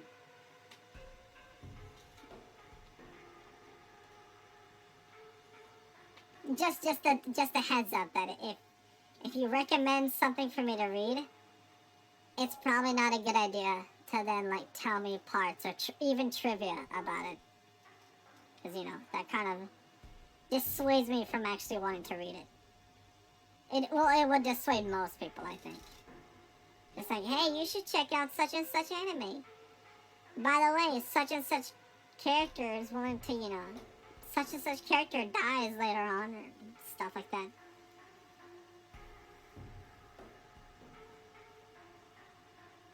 I guess so. I don't know.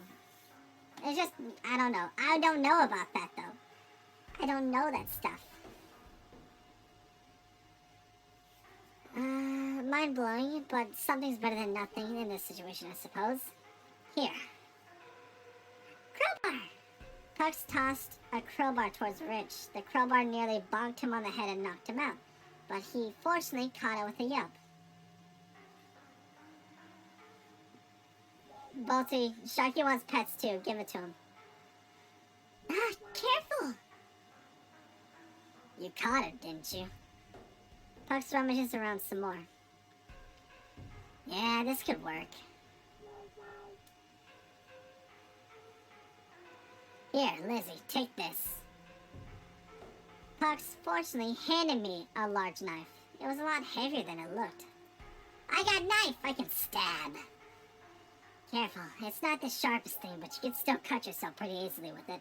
Then it's sharp. I carefully ran my right hand against the side of the blade. Its rusty surface felt scratchy against my fingertips. I'll be careful with it. What are you taking? Pucks pulled out a large wooden baseball bat. He took a few slow practice swings with it, getting comfortable with this weight. I'm taking this slugger. You're really cool. It suits you. Do you play baseball? I used to. I had a couple friends I used to play with, but... Never mind. It's not important. It was brief, but I saw his eyes briefly fill with sadness. I felt bad for asking, but I had the feeling apologizing would just hurt him more. Thank you.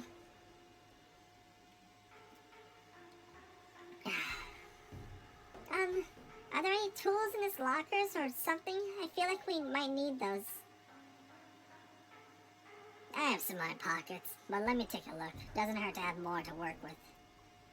How long ago was that high-pitched thing? 5, 6. It's time.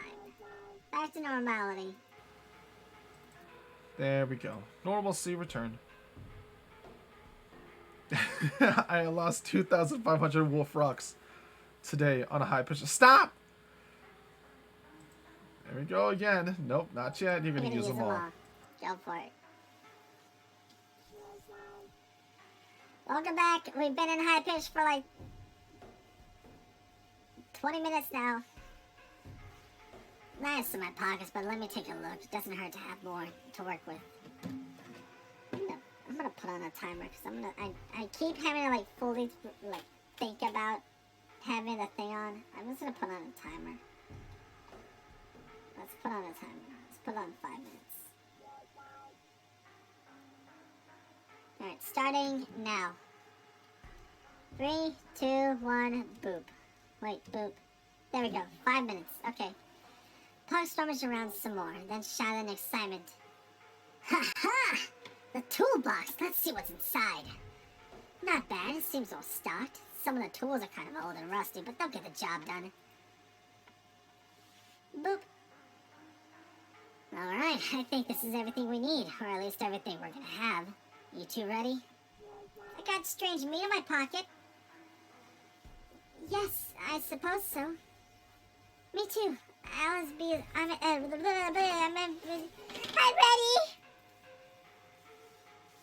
Pugs nodded and led us on. So the shower room was a room that was largely empty. Save for this one old hatch. I think this is it. I swallowed hard. I could hear the light chattering of teeth behind me, probably coming from Rich. I looked at them. I nodded. Then went down the hatch. Now we stood in a long, dark tunnel which extended far ahead in pure darkness. The tunnel felt unnaturally cold, both to the skin and to the soul. The very air carried the message. This was a place that held nothing but abject misery. Even if you were blind to the decrepit appearance of the tunnel, the cold would tell you that this was a place where happiness had never been. Good! Finally you're out! We could see our breath in the tunnel, white mist punctuating each exhaltation. I had more than 3,000, and now I have not. I have nada.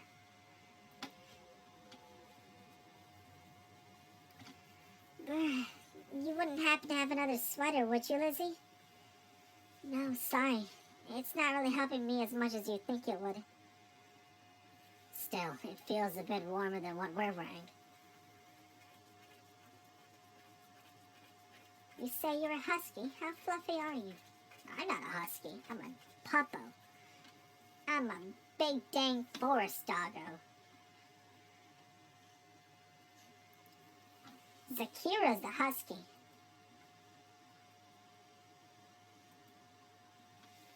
I am a forest doggo.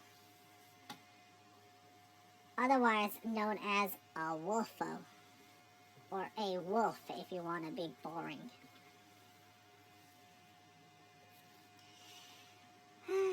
I hope it's less cold further in, but it's probably futile. Shall we get going? Shall we get going? Still, how fluff are you? How fluff are you? I am big fluff. See this, all this fluff on the neck? I got so much fucking fluff on the neck. You can touch my neck and then it'll take like, it takes like 5 seconds for you to actually touch neck. I got so much neck fluff. So much. I ain't got no neck. I just got neck fluff.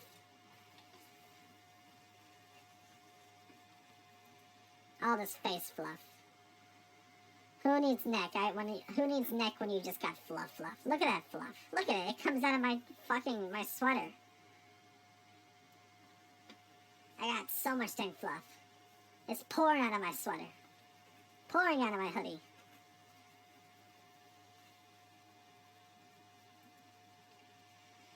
Pugs and Rich nodded. We descended further into the tunnel, trying not to pay mind to the fact that our chances of coming back were slim to none. Ooh, here we go. Scary music again. Let's drop a... Fuck, that made me jump.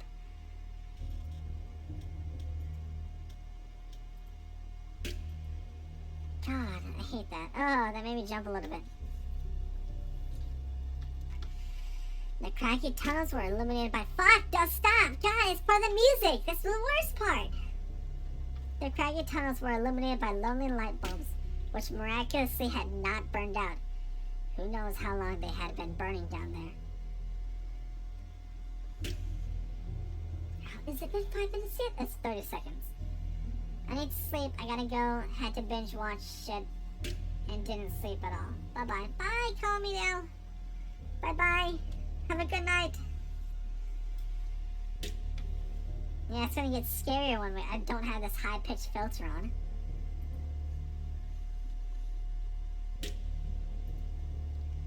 You too. I hope to see you again sometime. I love having you around. It was really cool talking to you. Thank you, thank you, thank you. Thank you. Shut up! Thank you.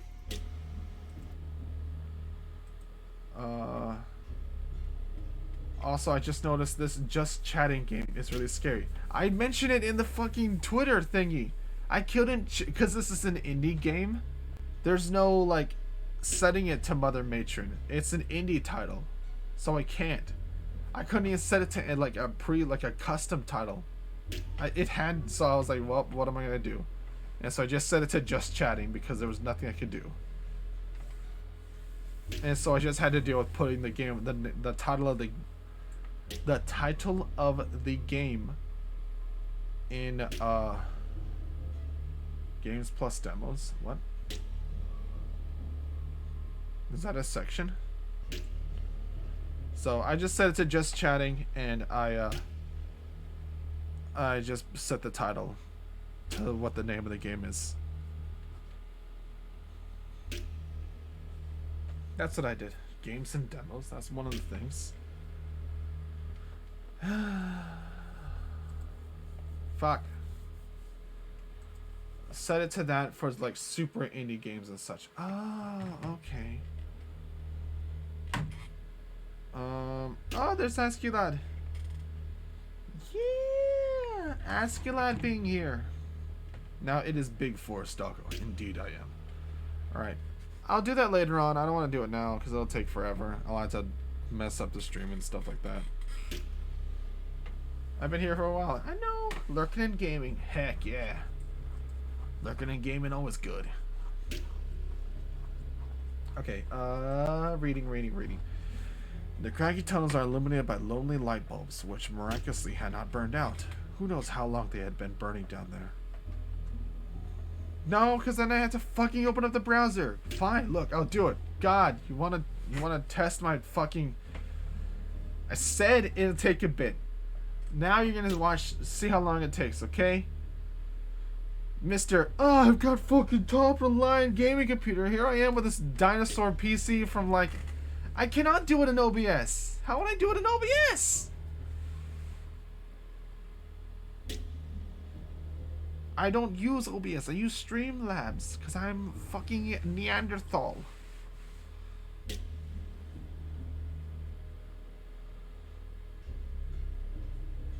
No, how I always do it is when I start the stream, I set it.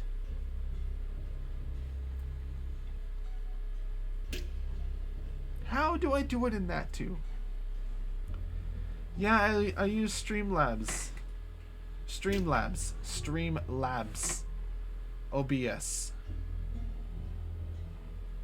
I use slobs because again, I do not have good PC. I need baby stuff. OBS hurts. Stream Elements hurts. I'm too lazy to change the game thing. The boss just like, oh, it only takes 5 seconds. I'm still in the process of changing the title or changing the stupid game thing. Okay.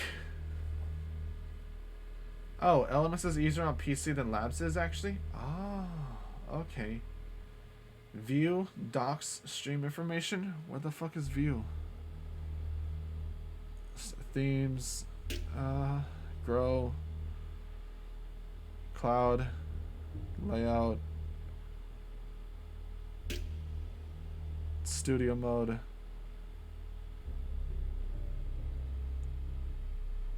Maybe I'll look at stream elements then.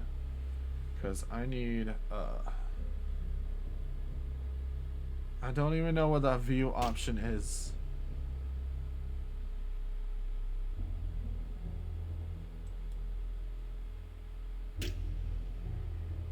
Okay, bye. Get out of here. Go.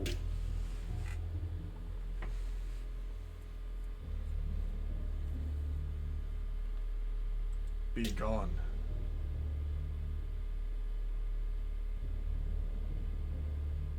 Tis not in it.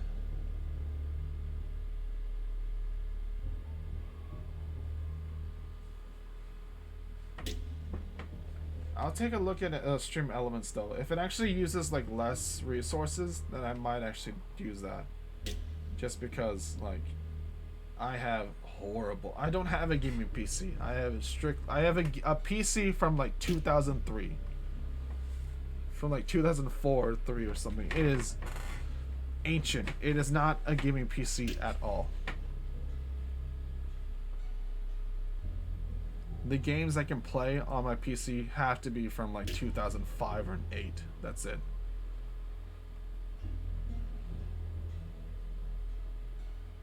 Let's see. Edit stream info.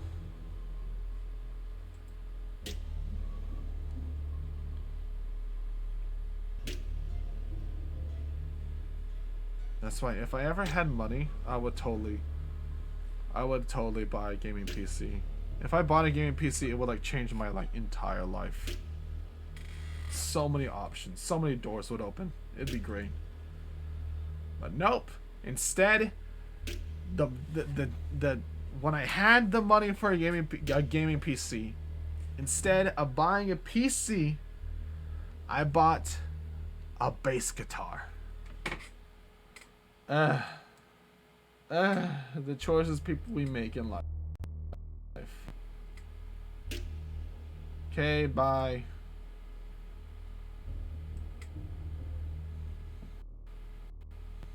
Take care, Sharky.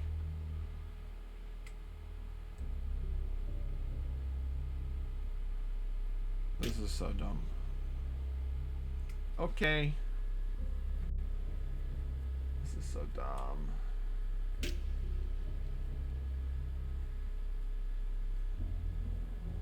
Hello, Gabe.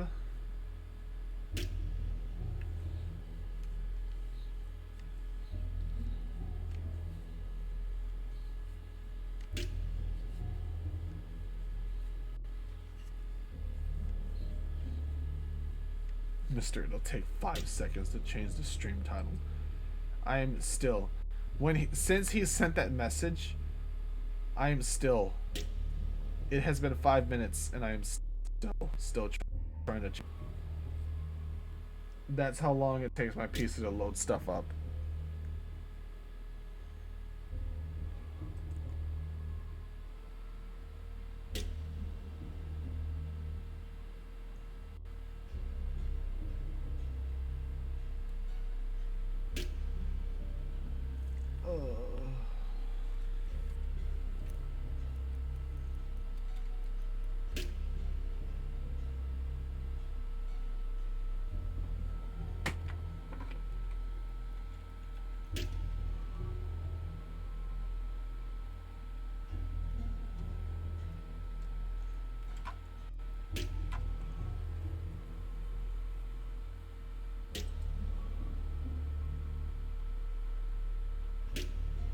Hello, hello.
I don't want to do this. This is dumb. This is dumb. Why did I give in? I gave into peer pressure. I gave into peer pressure because I was like, oh, I can change the thingy to like a proper thing. I gave into peer pressure. I shouldn't have done it. I should have just not done it. I should have just kept playing the game. But no. I wanted to change the title of the thing. Bleh.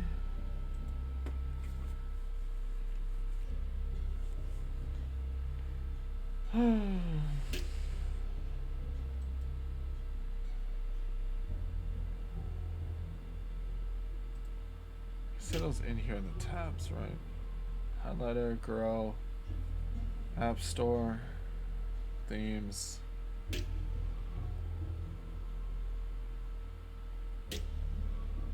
Thank you.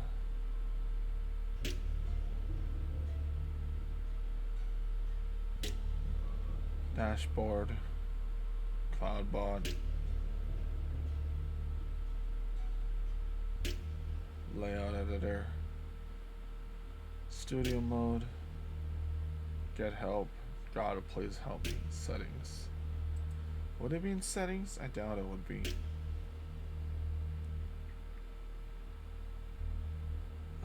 Stream.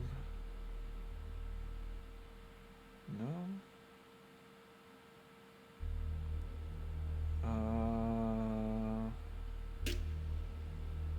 General? No, it's not in here. Appearance. Nah. Yeah, I don't know. I think he's a liar. I'm just gonna chalk it up as him being a liar. I think maybe he can do it on OBS, but I can't do it here. Whatever. I gave it peer pressure. Waste of 10 minutes.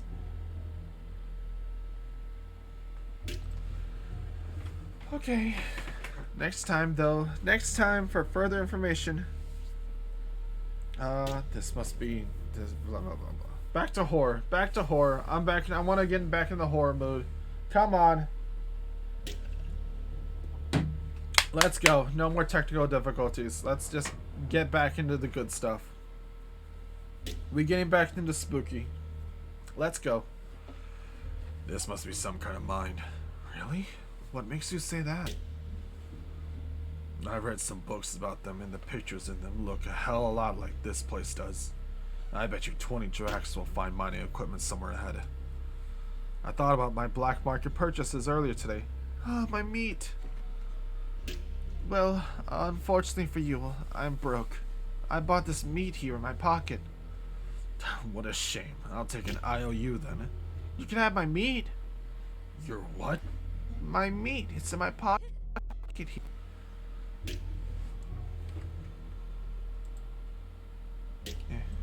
Let me go to performance mode again.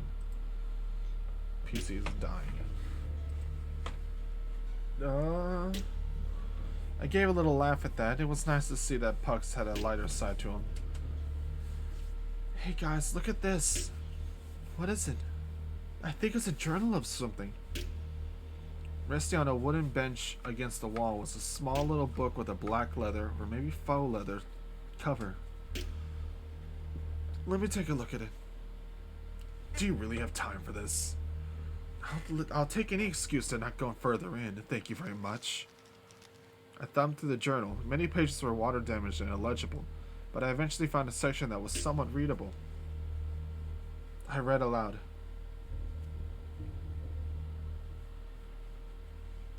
Way longer than planned, Wadey is not happy. You'd think a guy running a rehab center would be more patient, but not this guy. Blake tried to explain to him that we were going as fast as we can, and that the excavation just ended up being more complicated than the surveys indicated. But Wadey still blew a gasket, threatened to fire us and hire another contractor on the spot, till Blake talked him down. No one even knows what we're doing, why we're doing this in the first place. What the hell does a rehab center even need underground tunnels for anyway? The pay is good, at least. Better than it has ever been. If I save enough up, I know for sure I can finally give Milo a good Christmas this year. He deserves it after all he's been through. The job's close to being done. We just gotta finish the covering and I can spend all December with him.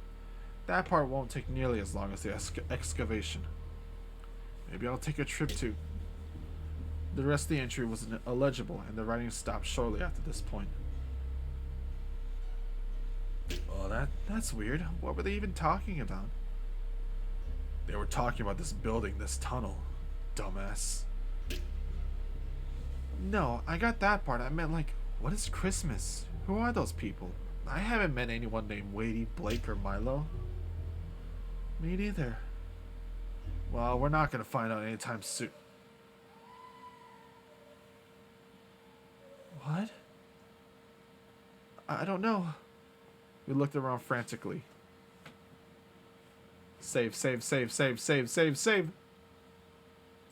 I'll just keep that there.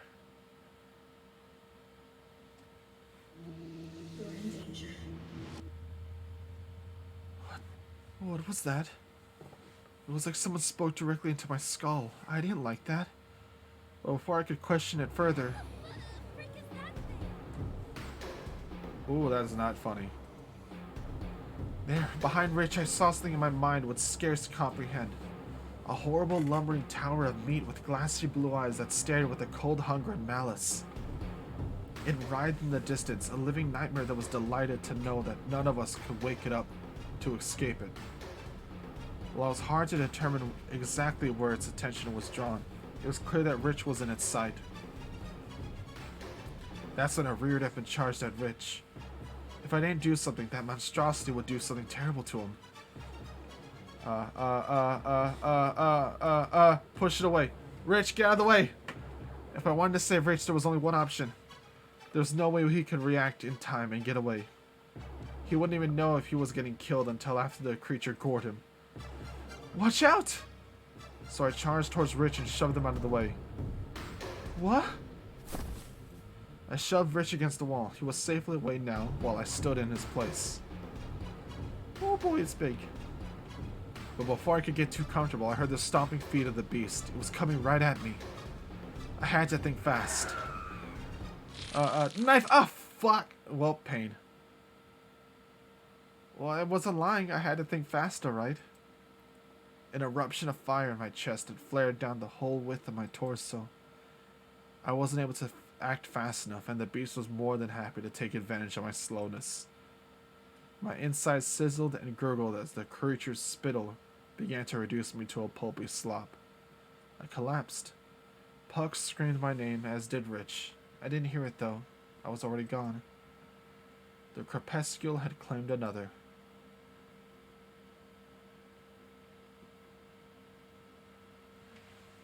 Welp. Let's try that again. Faster this time. You're in danger. Spooky. Okay. Has she not cursed up to this point? I swear she's cursed before.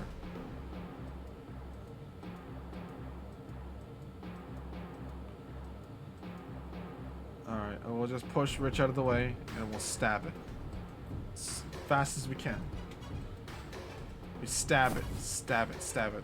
The text box is like right here. Stab, stab, stab, stab! The creature ran right into my blade. The blade dug deep into the creature's flesh with a crisp slice. The creature let out a yelp and stumbled backwards in shock and pain, taking the blade with it. I had no weapon now, but at least I had time to put distance between me and the beast.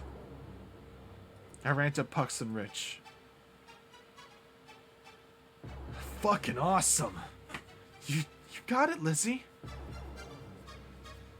I looked back to the creature, which was starting to find its footing. Yeah, but not for too long. It's okay, I have a plan. One of you needs to distract it. I just did! Distracted? Yeah, get its attention. Draw it away from me and keep us focused on you. I'll get it from behind.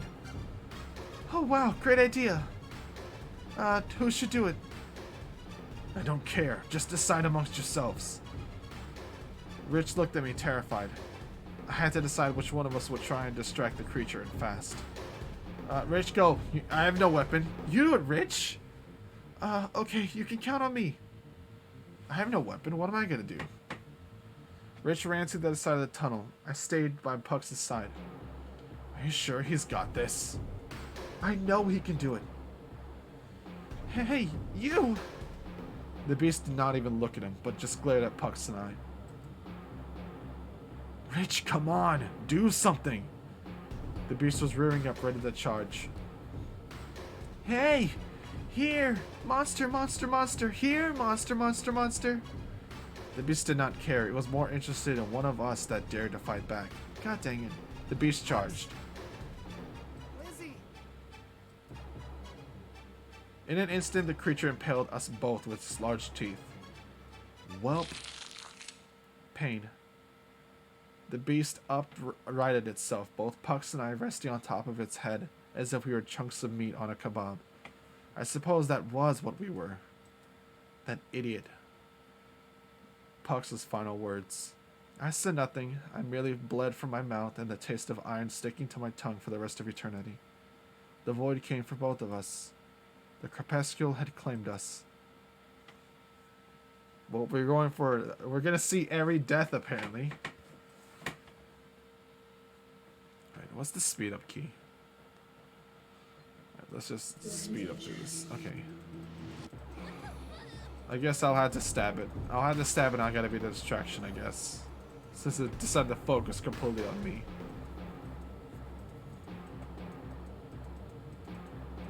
Okay, get out of the way. Now we stab it. Stab it. Cha! Okay, it's been stabbed. Back away, weird bacon monster thing with eyes. Okay, let's do a quick save so I don't have to do this all over again. Hopefully didn't dead end it right there. And then I'll have to distract it. It makes sense though. I just wished, you know, I thought Pucks maybe, not Pucks. Alright, I'll distract it again. If you want something done right, you have to do it yourself, or so I justified it to myself. I'll do it. Be careful. I'll be fine. It seemed rather likely that I wouldn't be, but that was neither here nor there. I stepped to the side away from Pucks and Rich. Hey, yeah, there you go. I had some room to think now. It was up to me to lure the creature away from them. Yeah, take the meat. That's what I remembered. I was still walking around with that gross stinking meat in my pocket for some reason. Hey, Bug Eyes, take this. Eat my meat. I grasped the slimy mass and drew it out of my pocket. The creature's attention immediately left Pucks. It was absolutely in love with that disgusting slab in my hand. You want this? Go get it! I threw it with all my might and it landed far back behind the beast with a sticky slap. The creature immediately darted after it. Heck yeah, the meat came in handy! Our strange, weird meat that we carried this entire time. That stank. Stank badly. It came in handy. Good work. Rich with me. Use your crowbar. Don't hit me, but I'm really sleepy, so I'm going to get some rest. I'll leave stream open. I'll leave headphone in so I can hear it all. Good night, love. Love you tons. Kisses. Aw. Good night, Gabe. Take care. You're fine. Don't worry. It makes me sleepy.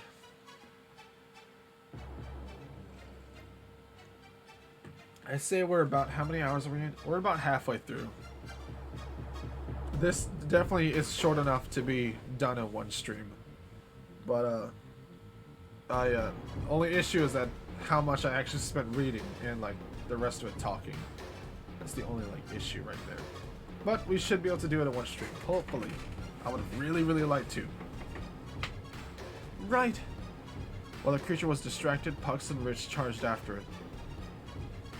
Come here, you ugly motherfucker! Yeah, take this, you creepy thing! Thud. Thud. Squish. Thud. A concert of heavy swings, bone-breaking jets of blood, and squishing meat echoed across the tunnel.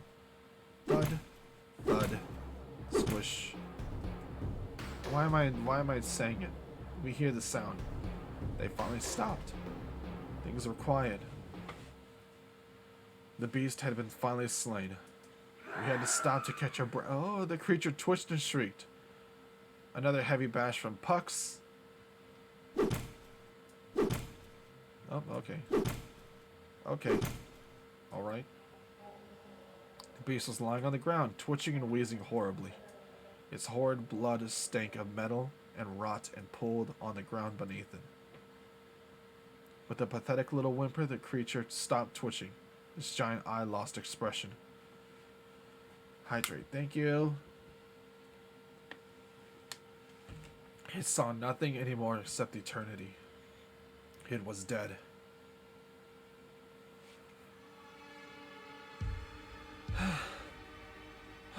It's dead. Thank God, it's dead. Is everyone alright? Yeah, I'm alright. Liz? Yeah, I'm fine. I can't believe we made it all in one piece. Same here. This thing is awful. Look at that. Its saliva is corrosive. What? Acidic. It melts things. Look. From the large tusken teeth.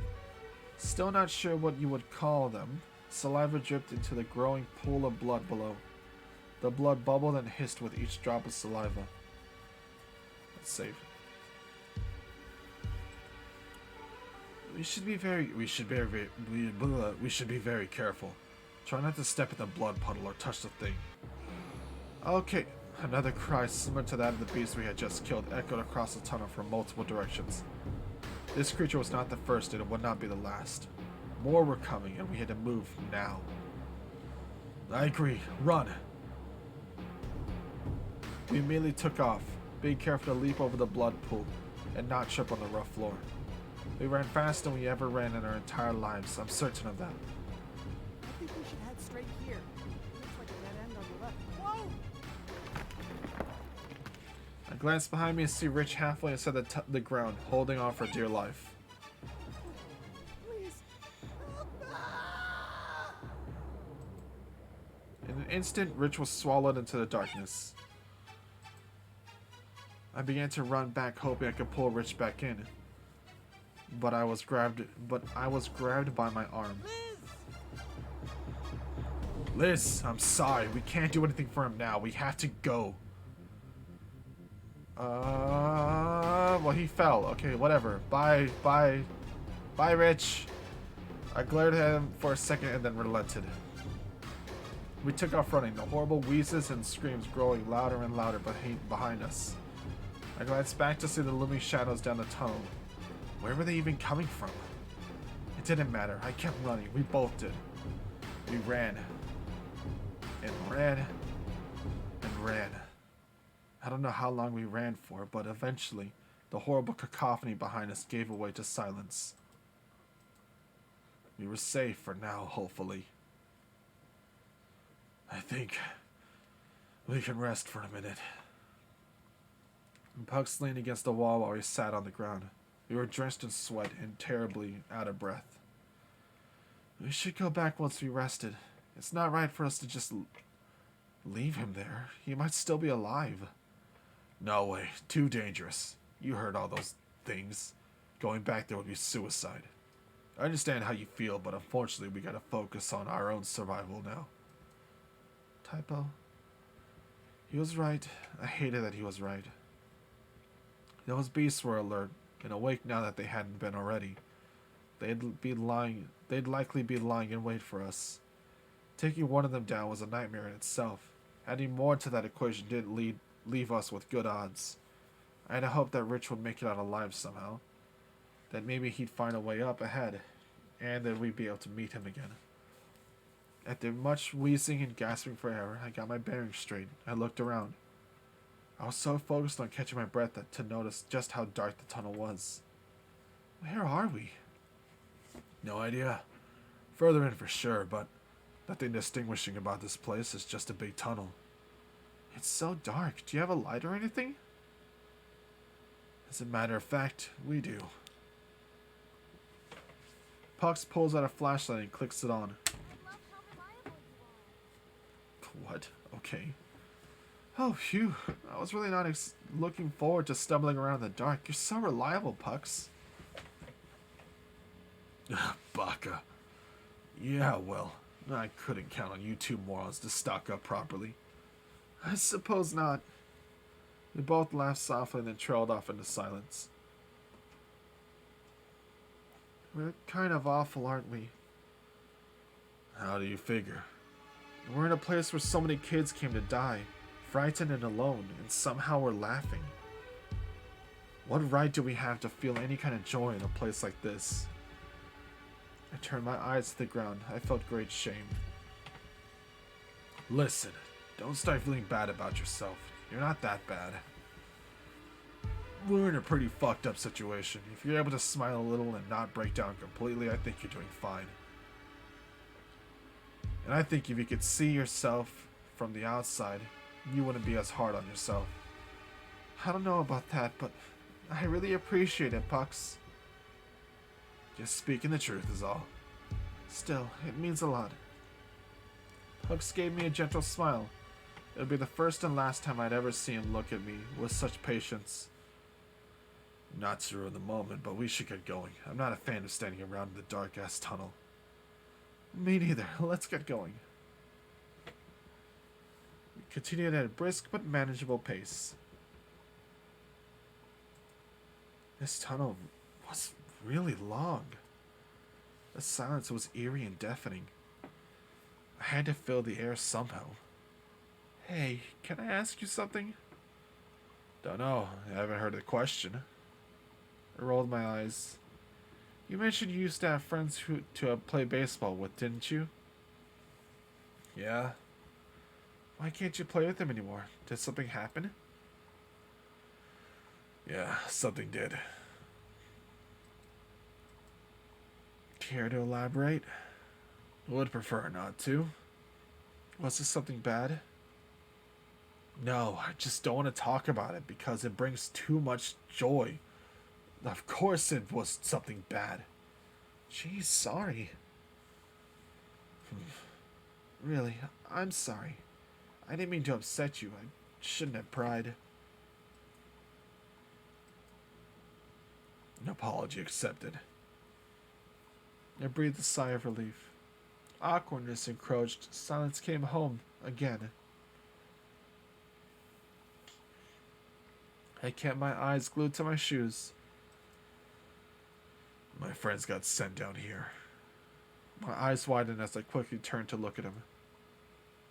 They got one of those letters, you know, like the ones we got. My friends Rocco and Wallace got them. They didn't tell me outright, but I saw the signs. Out of nowhere, they got all withdrawn, and they didn't really want to play anymore. They looked me in the eyes while we were talked. But even like looking directly at me, they were focused somewhere thousands of miles away. Like as if they could see storm clouds on the horizon. Then one day, they were just gone. Never heard from them again. Or at least, I didn't hear from Rocco again. Wallace came back. You know how all those goes, though. He couldn't speak a single word properly, shaking like a dog that fell in ice water. That look in his eyes, that pitiful expression. He wasn't really Wallace anymore. I mean, he had the face and the name, but everything that made him Wallace was sucked out. Gone. Disappeared. Oh my gosh. I'm so sorry, Pucks. I had no idea. It's okay. Well, it's not actually okay. But you didn't mean any harm. It wasn't your fault. Is that why you hate the Mother Matron so much? Pretty much, yeah. I didn't exactly love her before, like everyone else did. I just kinda knew she existed and didn't really pay any mind to it. But, seeing Wallace like that, I can't ever forgive that cunt for letting that happen to him. I don't care what people say she's done for us, or how much people look up to her. She got my friends killed, and you know who, and who knows how many before them. She can feed us all that bullshit about necessary and unavoidable, but I don't buy it for a fucking second. I can't say I blame you for that feeling. For feeling that way. I'm really sorry you went through that. It's kind of hard for me to accept it. I really love the Mother Matron. I've written to her a lot, believe it or not. She would always say the nicest things, always tell me how wonderful I was doing. She supports me a lot, even if it wasn't directly. Ka-chow! Ka-choo! It's not like you're the only one. It's a lot easier to revere someone when they haven't stolen something from you. Or at least that's when you're not aware that what's been stolen. Hi, Shawnee. I'm reading horror scary thingy. It cool. It neat. Good morning and happy Tuesday to you too. I couldn't really say anything to that. I didn't harbor the same hatred as he did, but I didn't disagree with him either. Plus, when we talked to her, there was something deeply wrong. I couldn't tell what bothered me so much, but something about it really concerned me. Since you just barely came in here, update on what has happened. We are all children in a place called the Boarding, which is just a little town of all children, like 300 kids, and we live there. And it's this town of only kids, and we cannot leave because there's a giant like fog wall surrounding it, and that's pretty much it. Nobody goes out, and except we have a Mother Matron, which is like the mommy of us all. And she, no one's ever seen her, but she writes letters to us and talks to us and stuff like that. But no one's ever seen her. And we get a letter from her saying that she wants our help. And we went to visit her, and she said that there are monsters down underground. There's tunnels underneath the town. And there are monsters down there.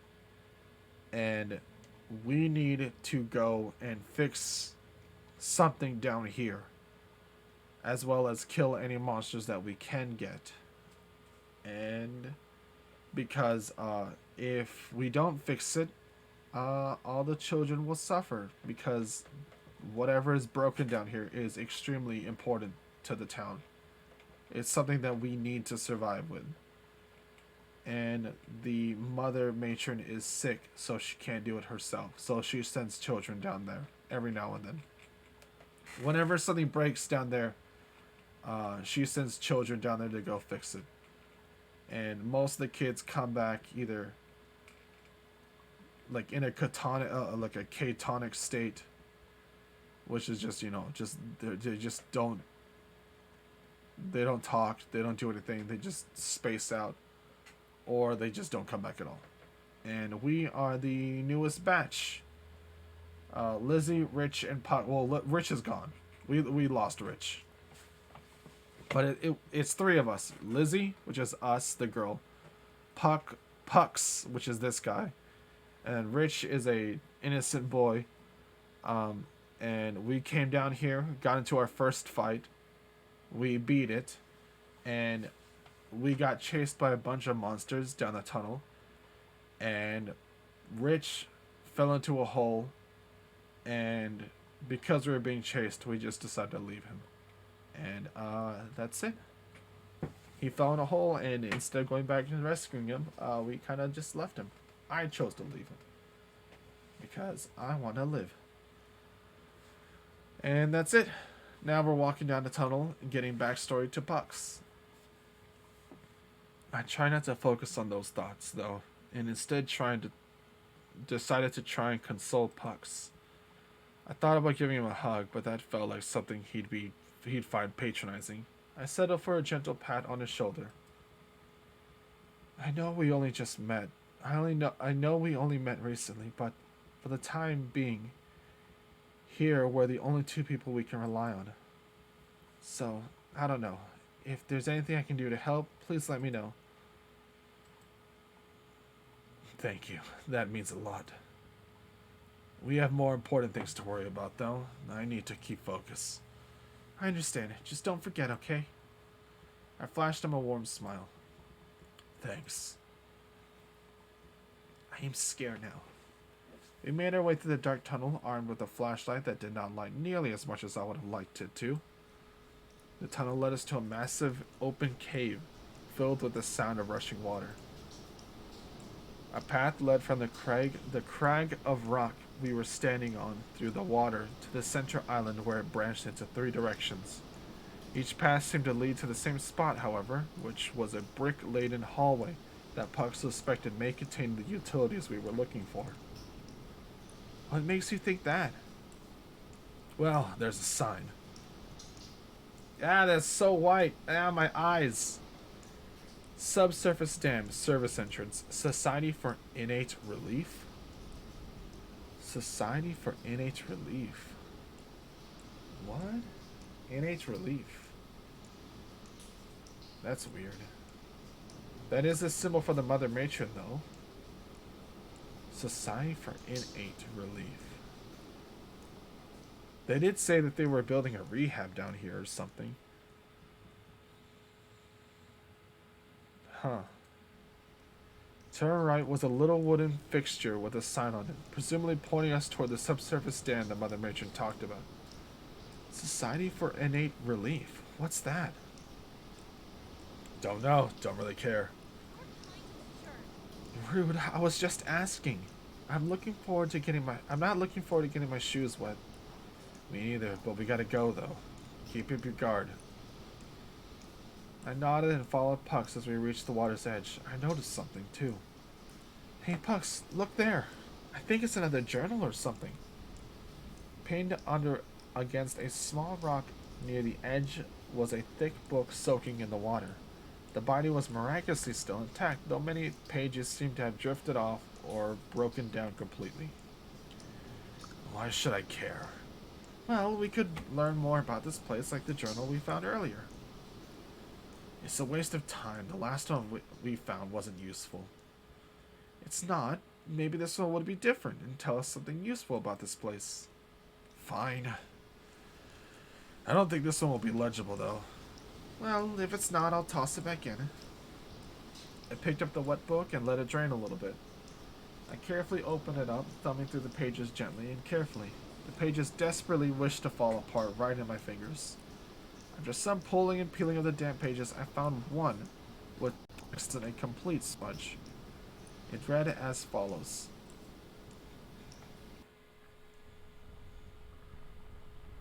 One must embark on the muting.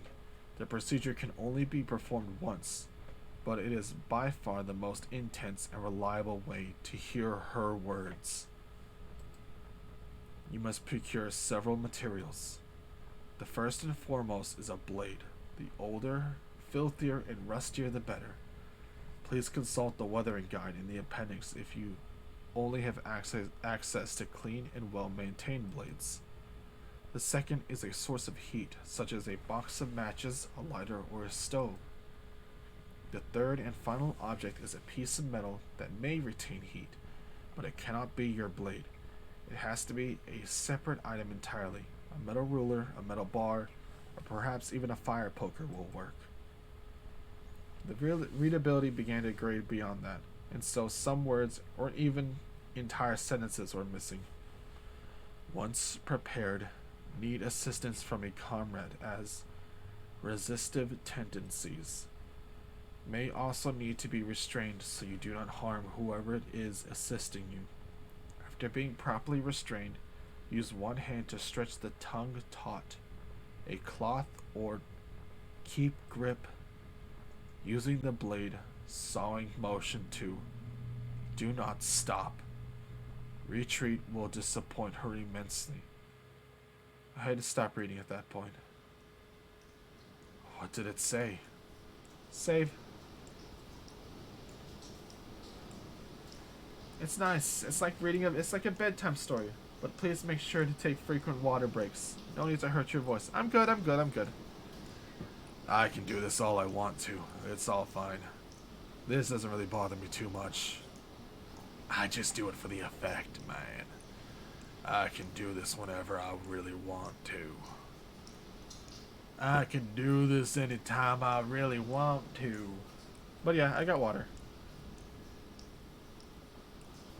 In case it does start to hurt, I got water. I don't want to think about what it said. I wish I didn't read it. We should get going. What is that sound?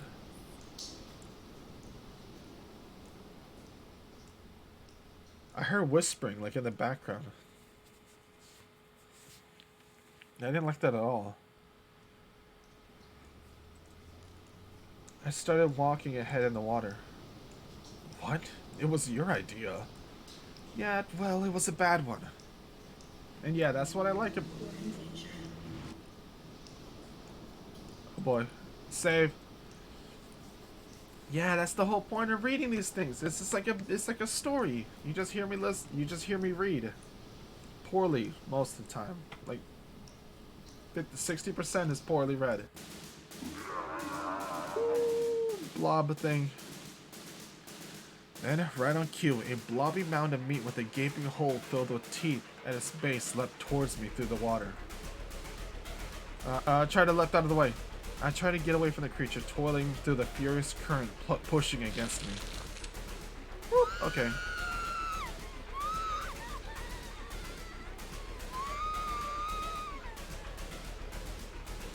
That didn't work. My leg was firmly lodged into the maw of the pink, bulbous terror, its large fangs burying themselves deep within my calf. The pain was teeth-clenchingly excruciating. If I didn't do something fast, I'd be short a limb. But what could I even do? I made a quick decision. Dunk into the water? Screw it, let's just go straight for it. Come on. Alright, right behind you. With every ounce of our strength, we pushed and strode and clambered our way through the torrent of water. They're gaining on us. I'm going as fast as I can. You got any ideas? There's no way we're gonna make it. There's so much left. There's so much distance left. He was right. The water was too strong for us. What to do? What to do? Nothing came to mind. Despite our best efforts, despite pushing our bodies to their absolute limits, we failed. The horde leapt and struck all over us like a colony of leeches. They didn't just want our blood, though. They wanted to feast on all that we were.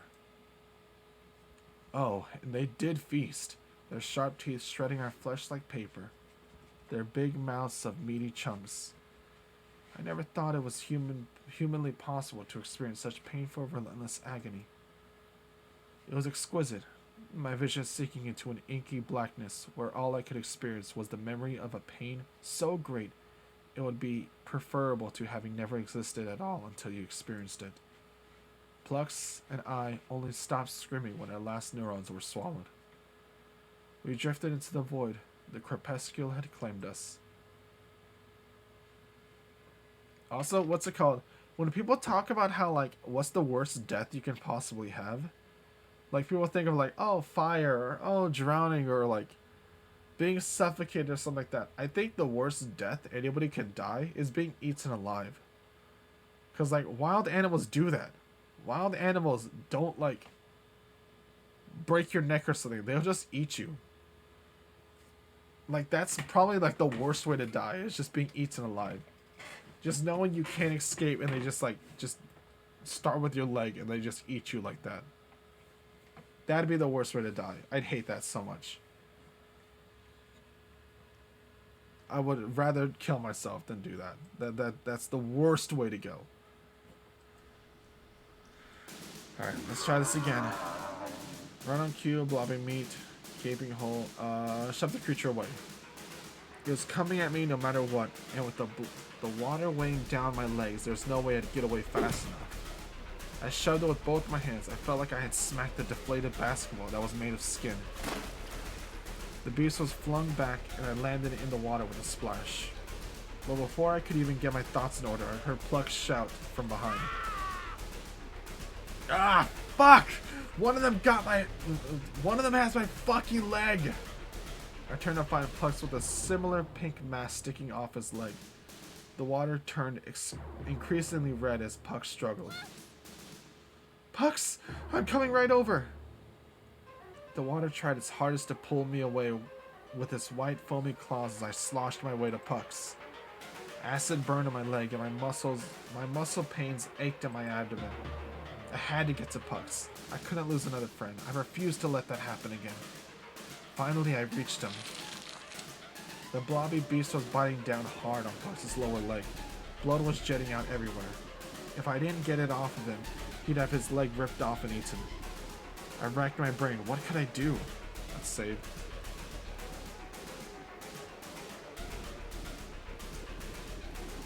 Carpe diem. Seize the day.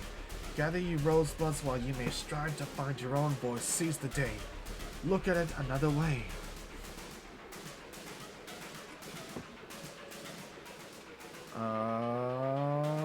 Strike the creature. Let's beat it up. The game crashed. Okay. Let me fix that. Oh boy, the game crashed. All right, give me a quick second to fix that. So maybe we don't beat up the creature.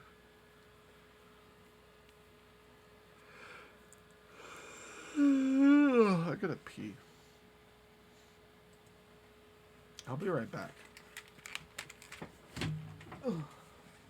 Drinking too much water.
Alright, I'm back. Hello. Let us try and fix this again. Let's not crash. Again. Shawnee DM me on Seize the Day.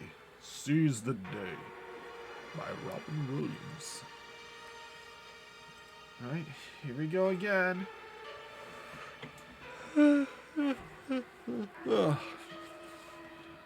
Okay. Seize the Day. Let's try prying the creature off his leg instead of beating it up.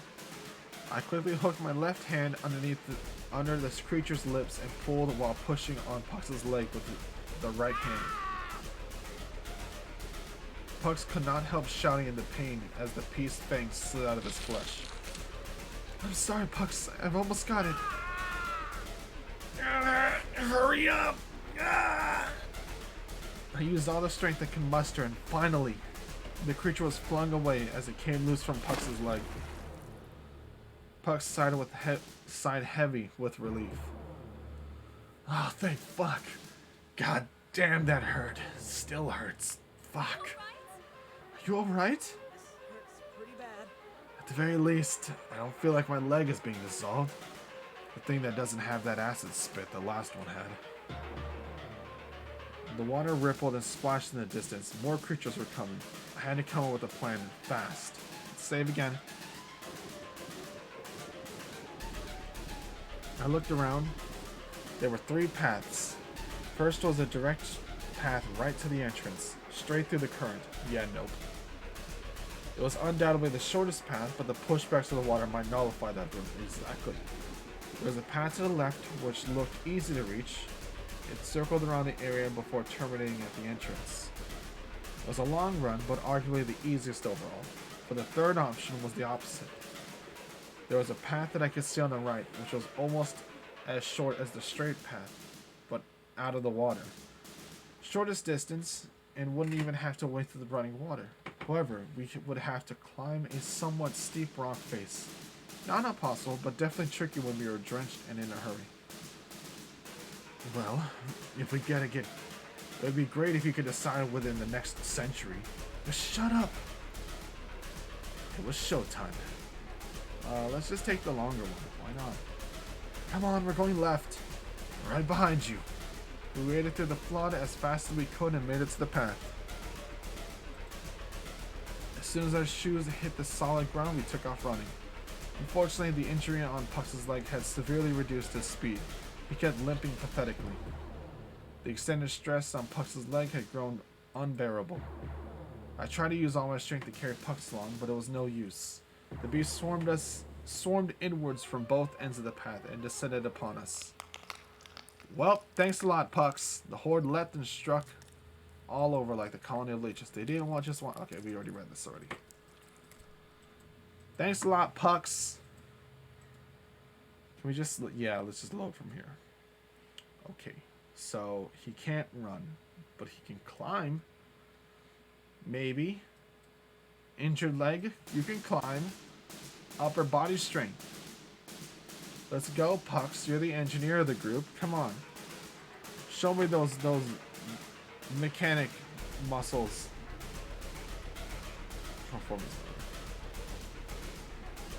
Alright, let's go, Pux. Come on.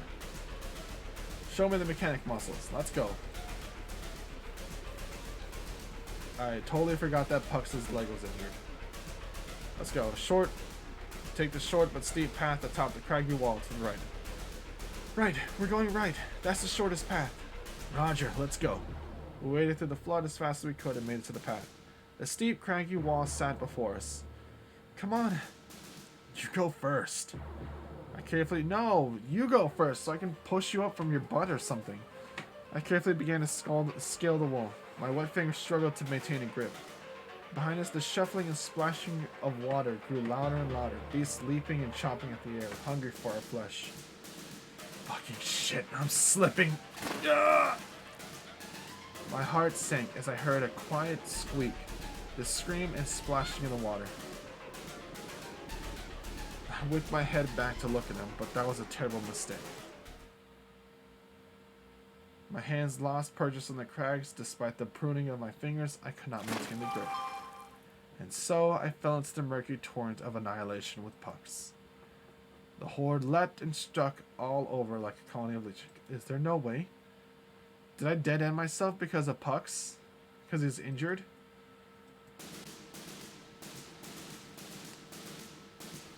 Is it the first path? Why would the first path? I mean, we barely survived the first time going into the water.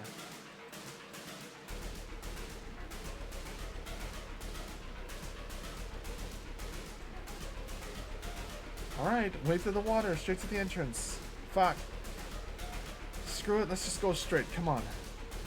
There's no way we're gonna make it, though. They're gaining on us. I'm going as fast as I can. Do you got any ideas? There's no way we're gonna make it. There's so much distance left. He was right. The water was too strong for us. What to do? What to do? Nothing came to mind. Despite our best efforts, despite us pushing our bodies to the absolute limits, yeah, there's nothing we can do. Oh my god, I dead-ended myself.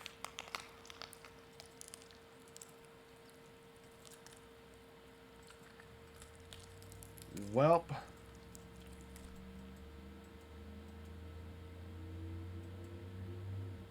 Okay.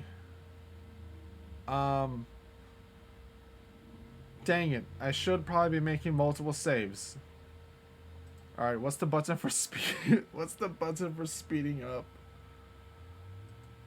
What's this is what are the controls for these games? God, I can't believe I have to do this. Okay. Let's see. Boop boop boop boop. Oh, there's voice text. Nope, disable that. Where's the speed up button? Self-voicing disabled. Yes, it's spooky.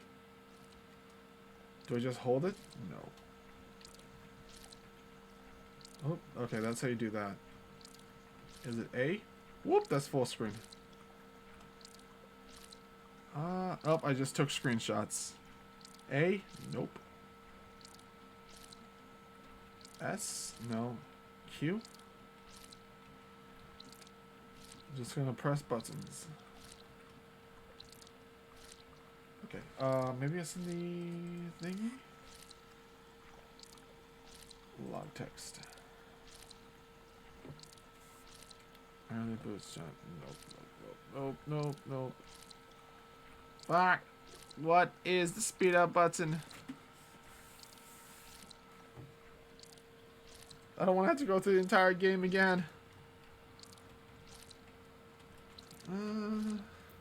These? Any of these buttons, please? God, I don't want to press all the F1 keys. Oops, I'm typing in chat. F1, F2. Here we go. Found it. Rolls forward to later dialogue. Earlier dialogue.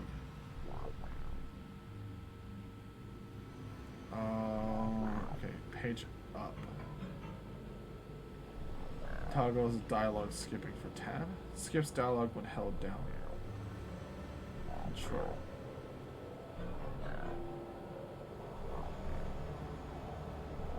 Okay, can I go backward?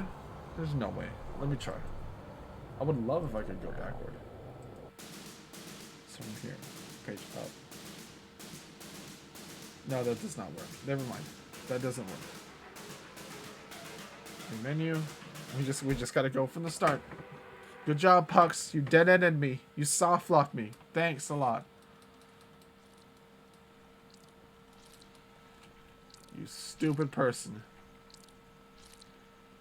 Oh, how do you control? Control skips dialogue while held down. Yay! Here we go. Time to re-go through 2.5 hours worth of dialogue. Let's take that meat.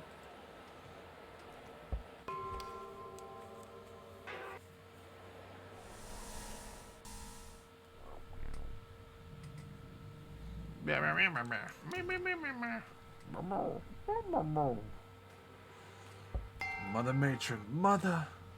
You're there, Mother. I am there. Indeed. Hey, look, you get a crowbar, you get a baseball bat. Fuck. Oh, we're here. God, I had to actually do this one. Okay. Oh no, but I lost my knife.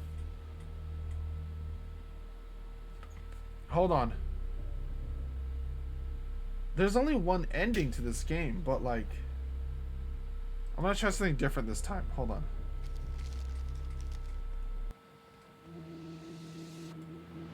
So, we found a journal that says you need a knife. You need a knife to do a thing.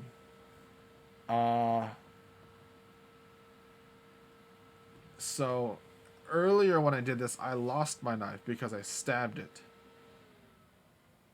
So let's try and see if there's a way we don't lose a knife. Okay. So monster comes to attack us. We gotta save Rich because he can't do anything for himself. Let's push Rich away from the creature. This time instead of stab, because we only get like a split second, because it's now it's gonna come after us. So we legit only get 1 second to decide. Let's try jump out of this way. I was good so far. I had to hope my legs would carry me away from the creature's attack fast enough. I leapt to the side. Nope, never mind, it did not work. The beast's horrid teeth dragged their way down my torso. My intestines fell from freshly opened stomach and landed to the floor with a wet slap. My body felt nothing but the burning of 1,000 suns. I sizzled like steak on a grill. I tasted iron. I heard screams. I did not hear their words. I drifted off into the void. The crepuscule has claimed another. Okay, that did not work. Fuck! I lost our save. God dang it! I lost the save. Hold on. Turn. Can I go back? Page up, page down. Come on! No! Rolls back to earlier dialogue. I'm trying!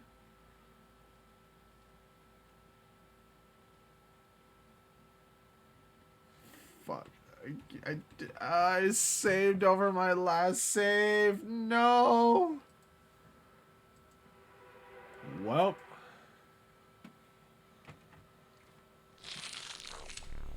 Guess we're just gonna have to do this again.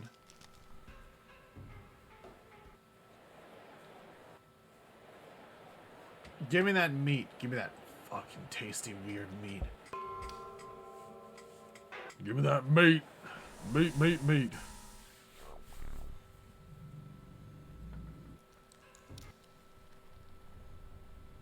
Meat, meat, meat.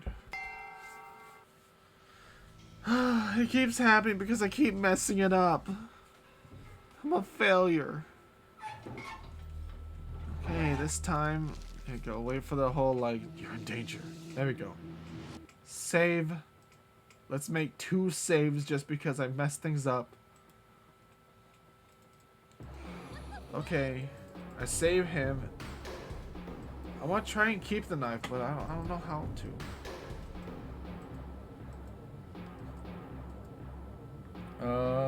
Rich, look out, Rich. I yell at Rich. I had to warn him. Time slowed. I need Rich to run, turn around, block, do something. But he just stared at me dumbly during that half second that began to feel like hours. Did I blame him though? He had no idea what I was shouting at him for. He had no idea the madness behind him. Neither did his poor little heart. Aww.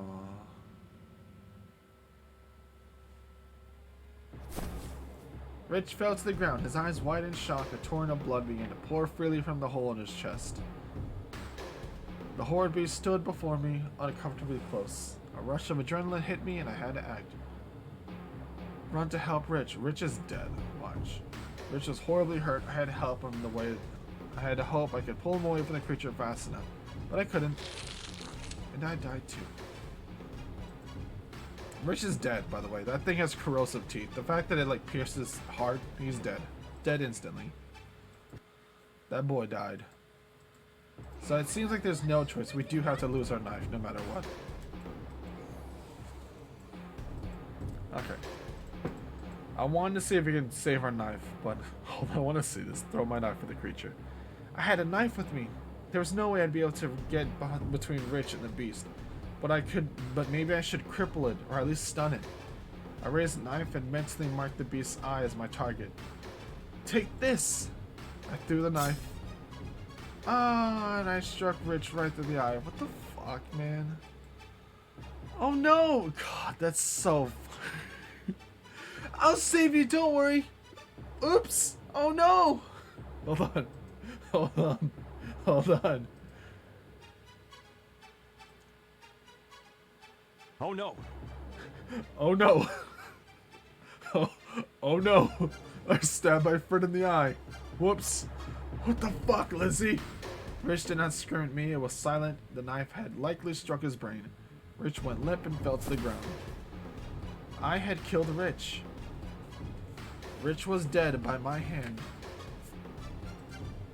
I was in disbelief. I stood there frozen and in complete shock and horror at what I had done. The beast did not wait for me to grieve. It lunged at me. Lizzie! And I died, knowing I killed Rich.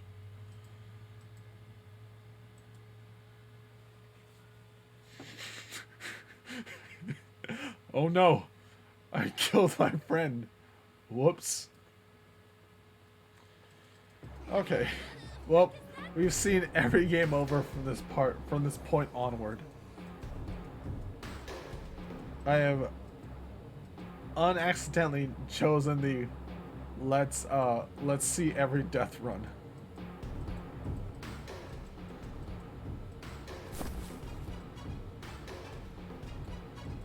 Okay. Knife. Oh, fuck, I was too slow. God dang it. Come on.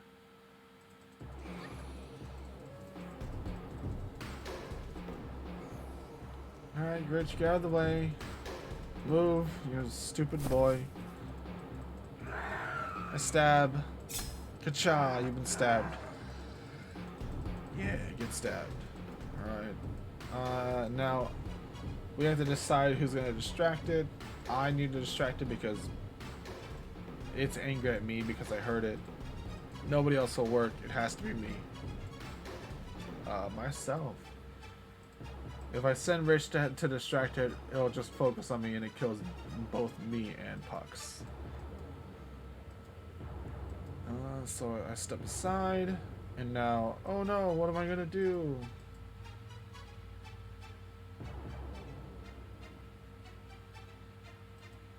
Oh, I throw the meat. I don't think I need to throw the meat, because I mean I don't know if other players decided they were gonna take the meat when they could, but I throw the meat. The meat works perfectly, and then we just beat the living shit out of it. It's dead. Now we're chased after, and we leave. I haven't saved, so let's just leave. We live Rich to die, and now we're alone. We learn story about Pucks, poor Pucks, and now we're back here. And then we save here, and this time we have to make sure neither of us gets injured.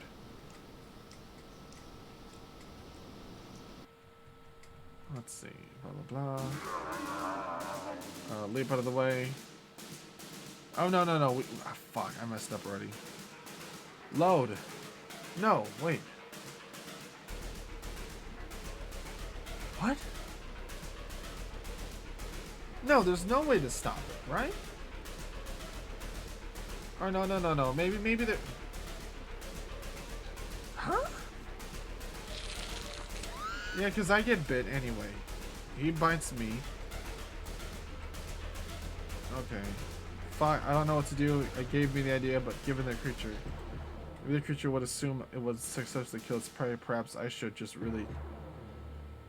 Or perhaps I just really did not want to get my hands anywhere near the creature's mouth. Still unsure. I pushed my leg and my extension the creature underwater. Bubbles gurgled and sputtered rapidly. Please let go, please let go, please let go, please let go. The bubble stopped. I felt the grip of the creature's maw loosening. Oh, so it can't swim. It let go. I quickly stumbled backwards. My breath rapid and my heart pounding out of my chest. Fortunately, while there was some pain, the creature did not manage to do too much damage. I felt like it could still move okay.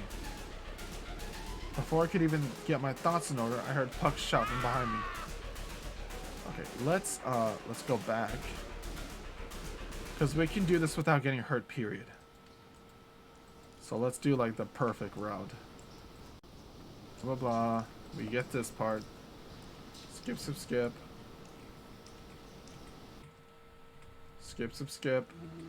You're in danger. You're in danger.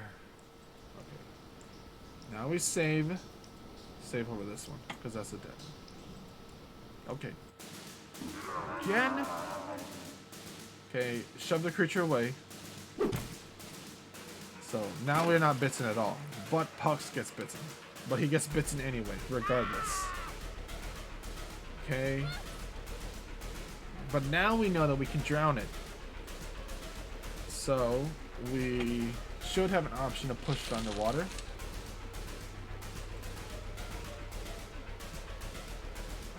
Push the creature underwater. I don't know what to do. I gave it the idea, but given what the creatures seem like to hide in the water, I wondered if I could put it underwater. Maybe the creature would assume it would successfully kill its prey. Perhaps I could, or something. I don't know. Pucks, I'm gonna push the thing underwater. Please try to hold still. Why? Just fucking freaking trust me.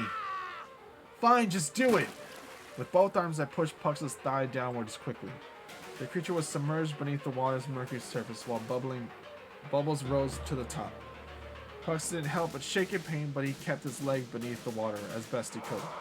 Soon the bubbles stopped rising and the creature let go. It's off! Pull me back up! Pull me back up! As quick as I could, I helped them back a distance away from the creature. Pux, are you okay? I'm okay. Yeah, I'm fine. Hurts like a bitch, but I don't feel like he dug too deep. Doesn't have the... What? But he's still hurt, though.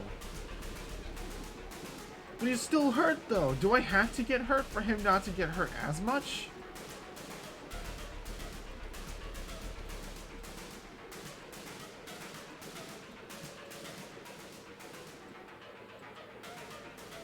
Or is this one of those, like, don't make a choice things or something? I don't know. Fucking take that. Alright, fine. We'll go up the hill or something. Well, no, because I fall anyway. Come on. You go first. Okay. Oh,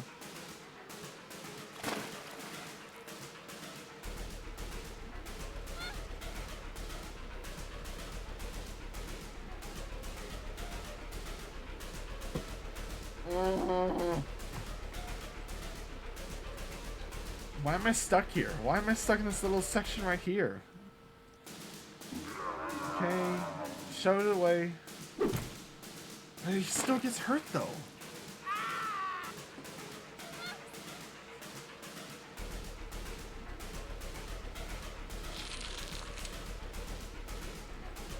Yeah. Push him underwater.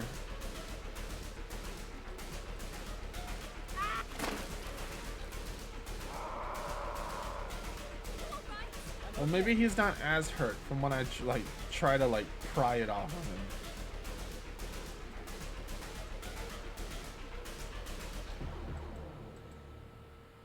I'll do a quick save right here.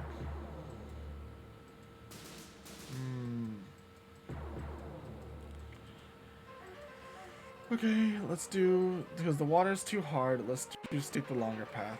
This is the only option.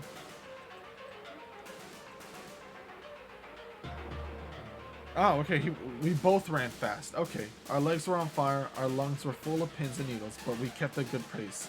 The beasts weren't nearly as fast as climbing on land. There it is! We were incredibly close to the entrance tunnel. It was likely we'd lose them there. Our feet hit the landing, and a long, open hallway stretched before us. We made it! Through here!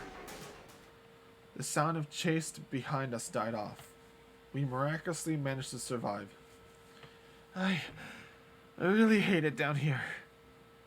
Ditto. Let's save. Okay, we finished. We passed the roadblock, the soft lock portion. So we're good now.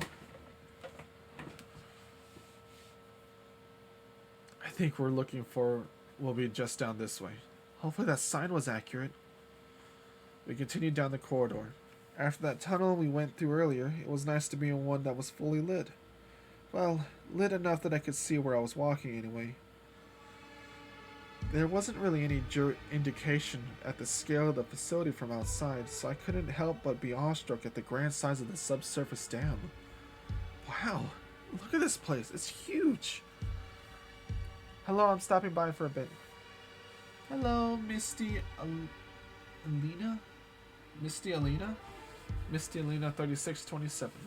Hello, I'm just stopping by for a bit. Okay. I am reading a spooky horror visual novel. That's what I'm doing. But hi, welcome.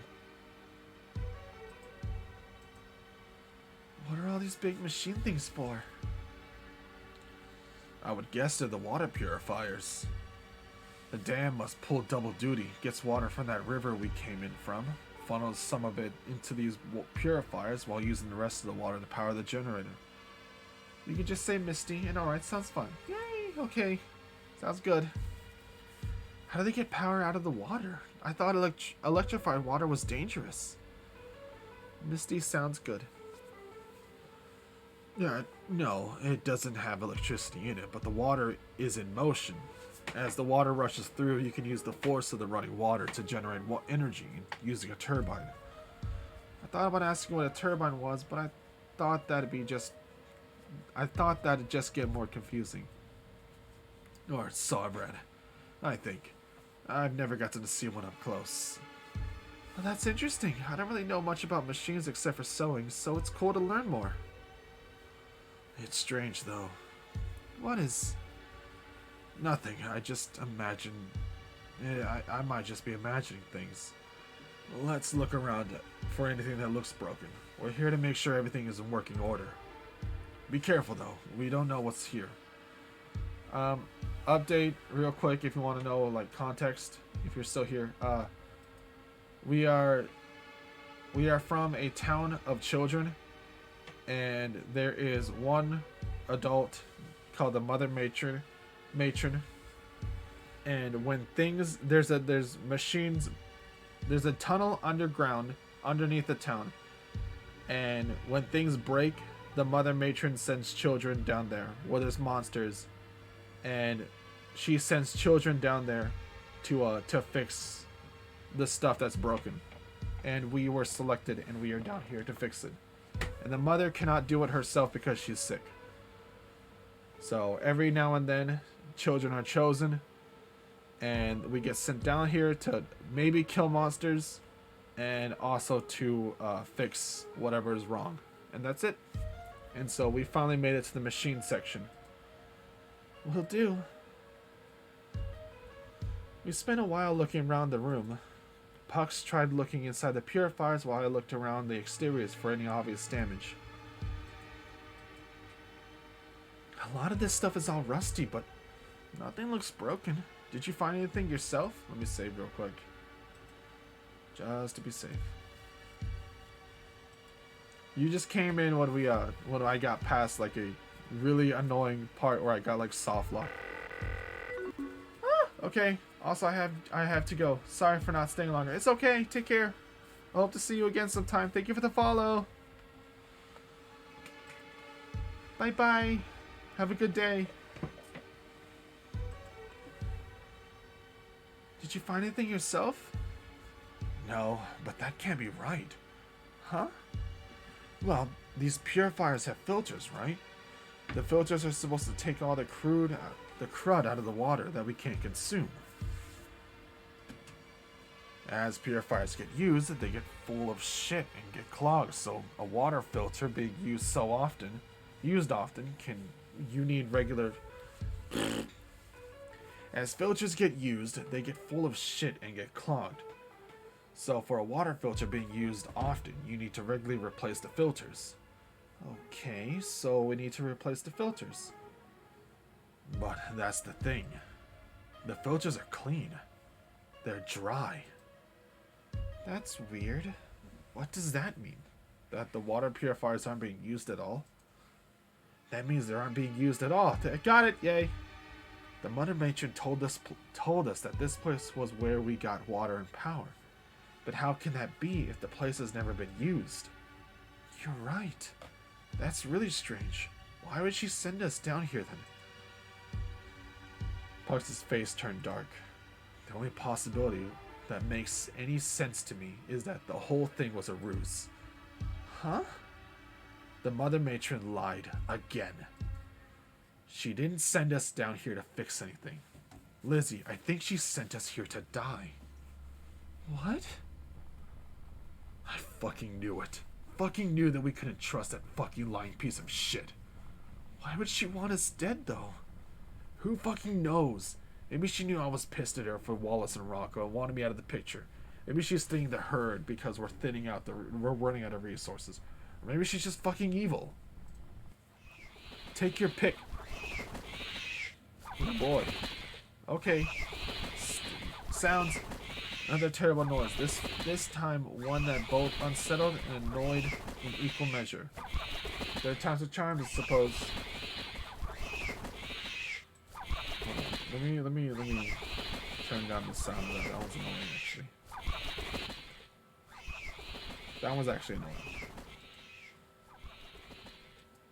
There we go. That one's actually an annoying sound. I don't like it.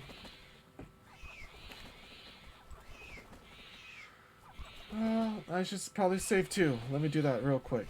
Save here.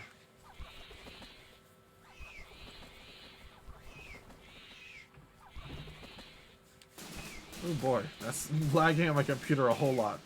Oh shit, there's tons of them. We gotta get moving now. But where can we run? Puck scanned the room quickly. Up there, there's a room up above the stairs. Come on.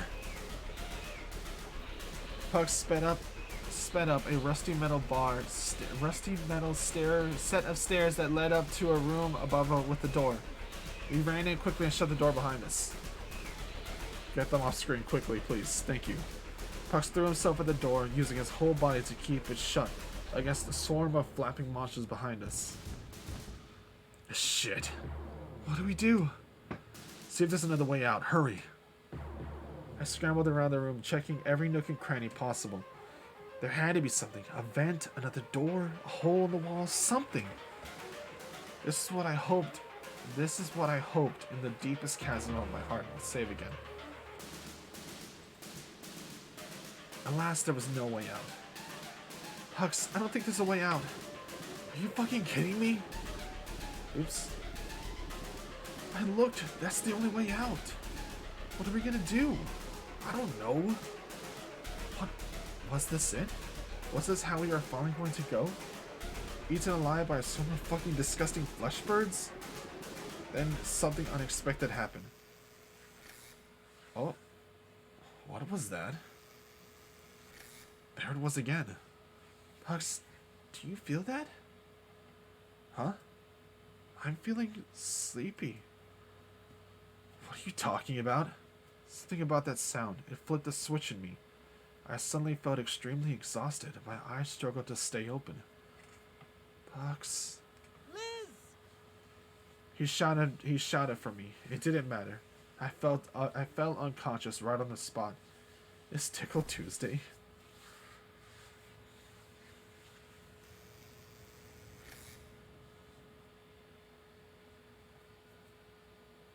Wakefulness again, or before, technically, since this is a memory. Where am I? I was back in the monolith in front of the matron's chamber. I didn't remember how I got there. Was I carried? Teleported? Was the nightmare I just went through all a bad dream? I desperately hoped for that option. Hello? Is there anyone there? Just the sound. Where did that buzzing come from? Did I hear something unlock there too? I looked to the door. Was I being instructed to go in? I resolved to check.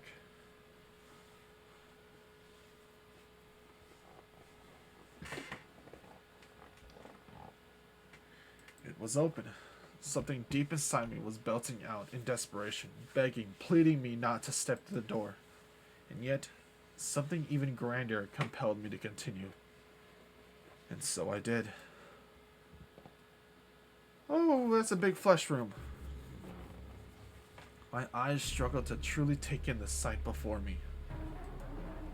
I was in a room that was alive, living, writhing architecture that took the shape of walls and ceilings, pulsating masses that maintained rigidity, and yet desperate to wriggle as much as possible. The room smelled of iron, pus, and excrements of a nature that I did not know and hoped to never know. I gazed upon the abominable architecture. I was unable to blink. That's when I see them. There, slumped against the wall. There sat Pucks and Rich, without their eyes. I wanted to scream, but my body refuses to cooperate. At first, their stillness convinced me that they were dead, that they were just there, lying against the wall, bodies limp, mouths slack with dried spittle at the corners. And yet their chests were slowly expanding and contracting. They were breathing. I hesitate to say that they were alive, but their bodies still function. You're in danger. What? Huh? My dear child. Live out, do you? we're gonna save.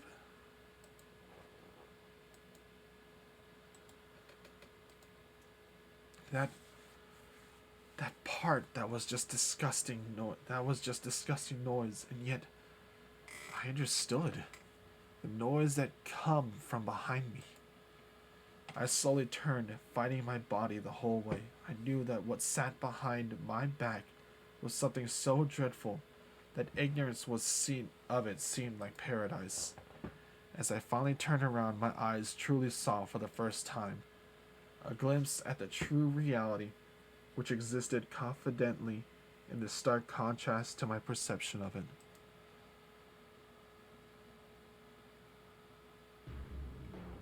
In front of me at the center of the room of flesh stood an abhorrent, towering thing with horrible appendages and eyes as black and unforgiving as the void.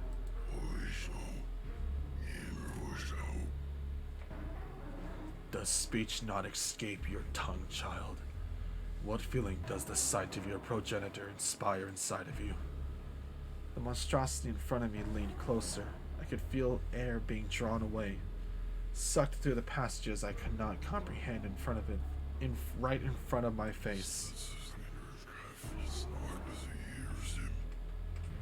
You reek of many things, child. I smell awe, I smell confusion, and yet what I smell most, predominantly, is terror, unease.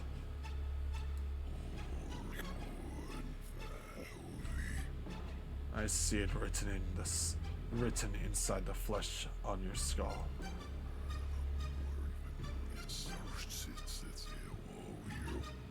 You desire nothing more than to escape my visage. You wish to flee to a place further than just away from the monster. You would gladly throw yourself into the chasm full of razors, salt, and acid if it meant you'd be rid of me, and the new world you'd be discovered. Your life has never been easy. The same is true of your brothers and sisters and others. You struggle day in and day out, working your young and malnourished body to just before your breaking point. I could hear the wails and sobs of pain and sadness in the worst nights, and the nights where you felt so broken, so desolate that you erupted like a sorrowful volcano.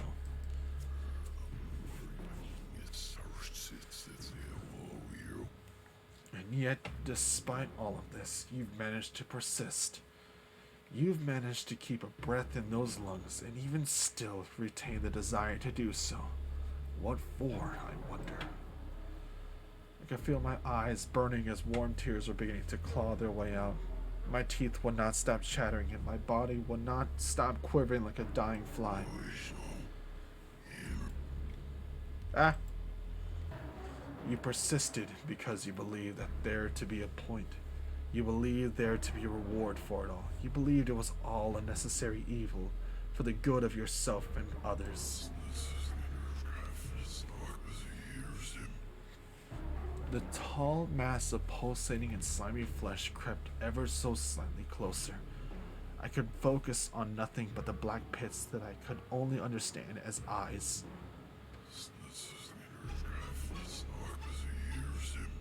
What do you believe in now, my child? I peered deep into those eyes, hoping to grasp some kind of understanding of this being. All I could find was an endless void, one that threatened to consume me, and all that I was until that remained was a memory of dust. You see the truth, don't you? You see the point in it all, or rather, the absence of one. There was no point, no deliverance from agony. The pain is eternal, unending. It crept even closer. The creature's eyes closed silently and his head tilted upward. It was an expression I could only interpret as enjoyment at my expense. What are you?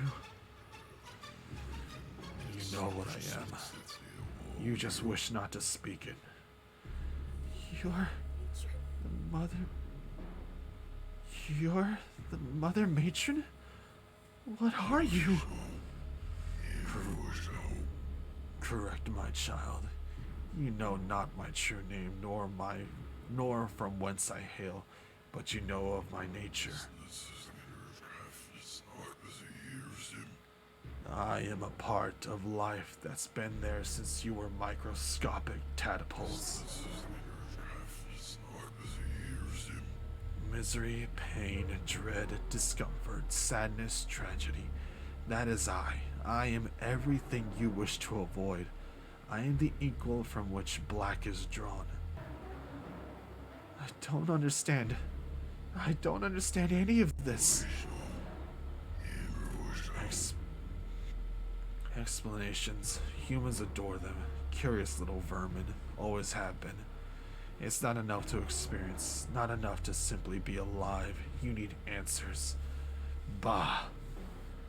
The monstrosity began to circle me slowly, its expression now that of annoyance. Alright, fine, I'll do it. Of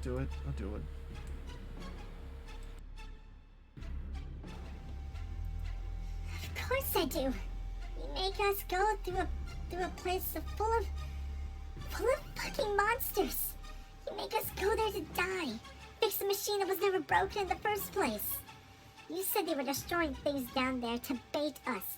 But all they do is sit there. The subsurface dam hadn't even been turned on in years. So all that bullshit about the boarding being in danger of running out of water and power was a lie? Why? What purpose does that even serve? The beast looked at me deeply. Because of that right there. That disappointment. That delectable misery. What? You still do not understand. Then I shall speaks plainly. The boarding. The crepuscle.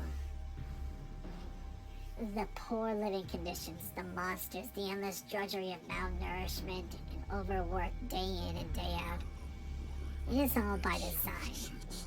Because, quite simply, you are all cattle to me. What does that even mean? I feed off that misery and suffering. Or rather, something your brain produces as a result of it. The creature skulked forward and tapped the top of my head with one of its leg, arm, things. I flinched at the touch. Ow! Hey, Shawnee. Ow, ow, ow, ow.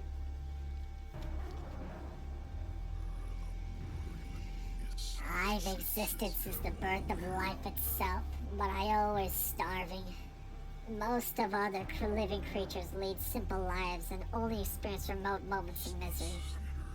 I used to feed passively, just sucking that delicious shadowy petrichor out of the air whenever possible. Rare, but exceedingly delicious and nourishing. I knew no other existence, and so I simply lived with the borderline starvation for a time, until humans came. Something about all of you. It is as if you were wired to make life difficult for yourselves. You spent all this effort to survive comfortably. But once your basis needs are met, you work tirelessly to create new problems, cause conflicts, pursue impossible and painful goals, even kill each other for no reason at all. Just turning your lives to an endless misery and dread. I find it exquisite. An entire species where even a single person could feed me forever if their death was nullified. Can I really be blamed for taking advantage of such a bounty? It would be absolutely moronic to deny myself of comfortable nutrition. And so, I watched you all grow. Watched you live and thrive and die until the right opportunity came where I could finally make a farm out of your own kind. The boarding. Are you saying? Yes. The boarding is my success story. It is smaller than I initially planned, but that can and will be corrected in time, I guarantee it. Regardless of its size, I've managed to create a place of engineered to induce a constant state of misery, and even better, you all thank me for it. It's brilliant, don't you think?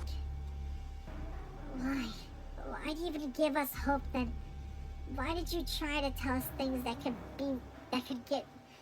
Why did you try and tell us things could get better if all you fucking wanted was pain? Simple. Without any kind of hope or drive, you would all be working tirelessly to kill yourselves. A farm where its cattle die off is not particularly a productive one. No, if you must die, I want it to be when you are experiencing true dread. I want to taste it with my own tongue and feel the volume of it fill my stomach to bursting.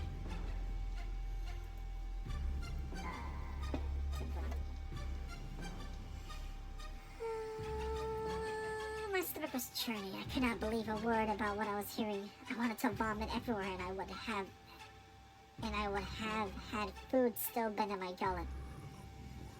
Which brings me to you.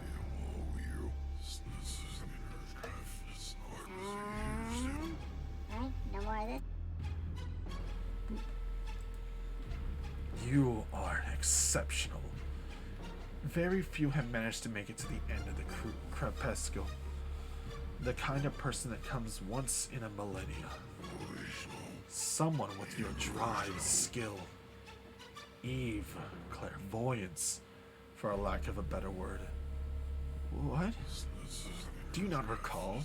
You were able to know exactly when danger was coming. You even heard of that warning coming into the room, didn't you not? How did you know? Moreover, there's something watching over you. Someone guiding your hand. Someone who saw the branches of possibilities and was able to guide you to the fruit of survival. I bet right now they're priming themselves to guide you yet again. Oh no! I'm scared.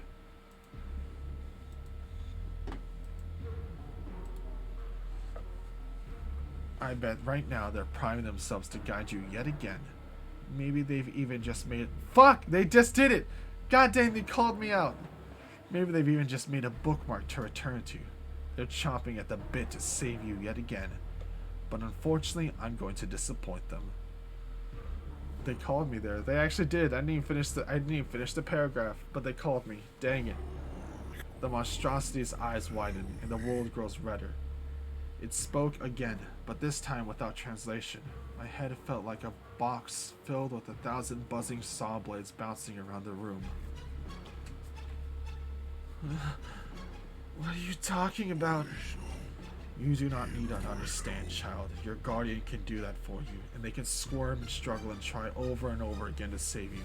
It will make no difference, for it is time to feast.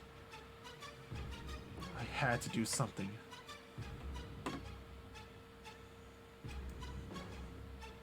I was screaming to my body, do something, literally anything. You can't save her, you vermin. I struggled, screamed, pleaded with the unseen powers that could deliver me from the mother of Matron's clutches. I am trying. I called, but no answer.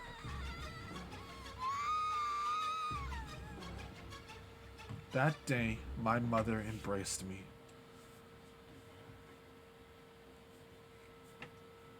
In that abyss of darkness before wakefulness, another memory floated to the top, something buried deep that finally was dislodged. There is a woman walking through halls of blood and gore. The woman is walking with a slow limp. She is carrying a baby in her hands. The baby has my face, an infantilized version, but my face nonetheless. The baby is crying, its feeble brain unable to comprehend the red that spatters the halls and the distress on the woman's face. There was no explanation for the poor thing, no comfort to be found despite the woman's best efforts. It's a reality that's finally completed its metamorphosis into surreality. Surreality and pain forever. I can hear the woman speak. Mommy is here, sweetheart. Mommy is here.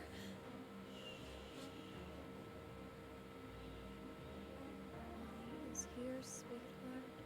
Mommy is here.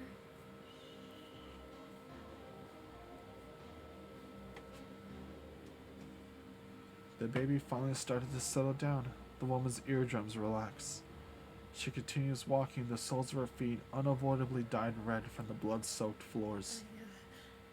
I figured out what your name is going to be. Finally. Lizzie. That's your name.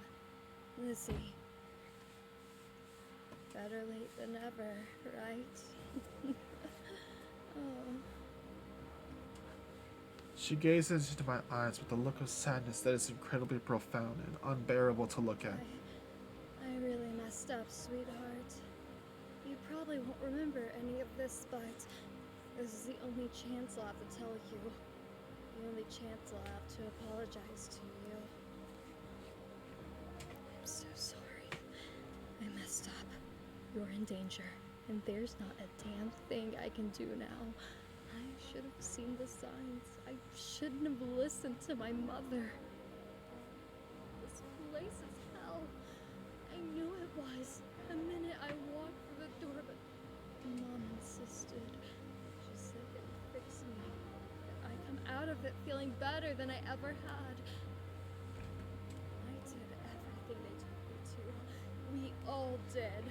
We said the words, sang those songs, we cut our own skin, slicing marks into our own flesh. We pulled out our own fucking eyeballs for them. And that's not even the fucking worst of it.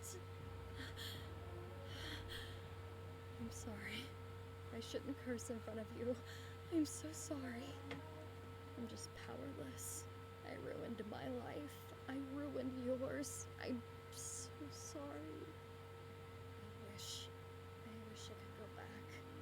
Give you the life that you deserve. Wish I could tell you that your life would be full of good things. But it's not. It's just misery. All the way down. Those were the last words the woman would ever utter. She was tired now, tired to her bones. She wanted to keep moving, use the last of her strength to carry her baby far away from here. She did not have that stamina, however. And so, she found herself in an empty patient room, a bed waiting for her, exuding a radiance of warm comfort that she no longer felt was present in the rest of the world. I'll just take a rest, she thought. She'd wake up soon and get back on the move. She stroked the child's cheek. Just a little nap, okay, dear? And so, the woman closed her eyes for the last time. She drifted off and the world changed. Which leads me to the present, I believe. Was that the memory elucidating? I'm not really sure. Maybe more pieces of the puzzles are lying strewn about the ether. Or maybe I am not meant to fully understand at all. I've remembered something important, though. The true nature of this place. I try to retreat to a comfortable delusion without even realizing it. Perhaps it's a side effect of whatever depravity has been done to my eyes, for they no longer reside in my skull.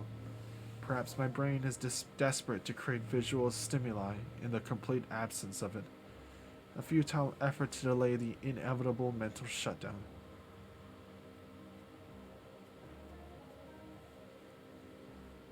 This is not a hospital.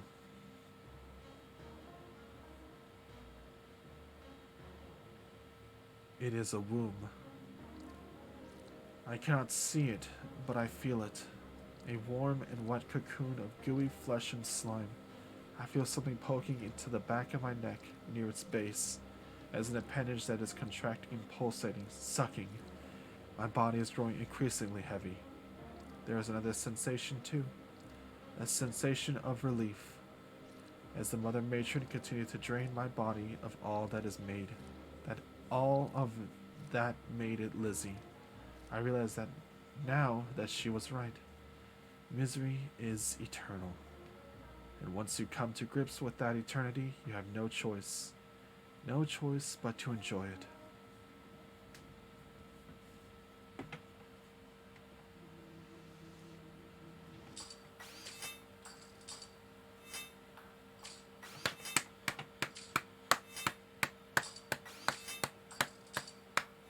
That was depressing. Well, there you go. Whew.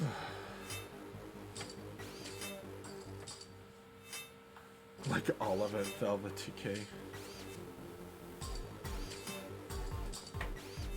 What did I just wake up to? You woke up to the end of Mother Matron.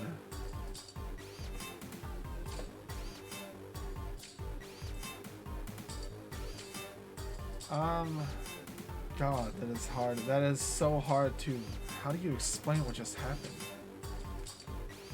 Well, I mean, it's not that hard.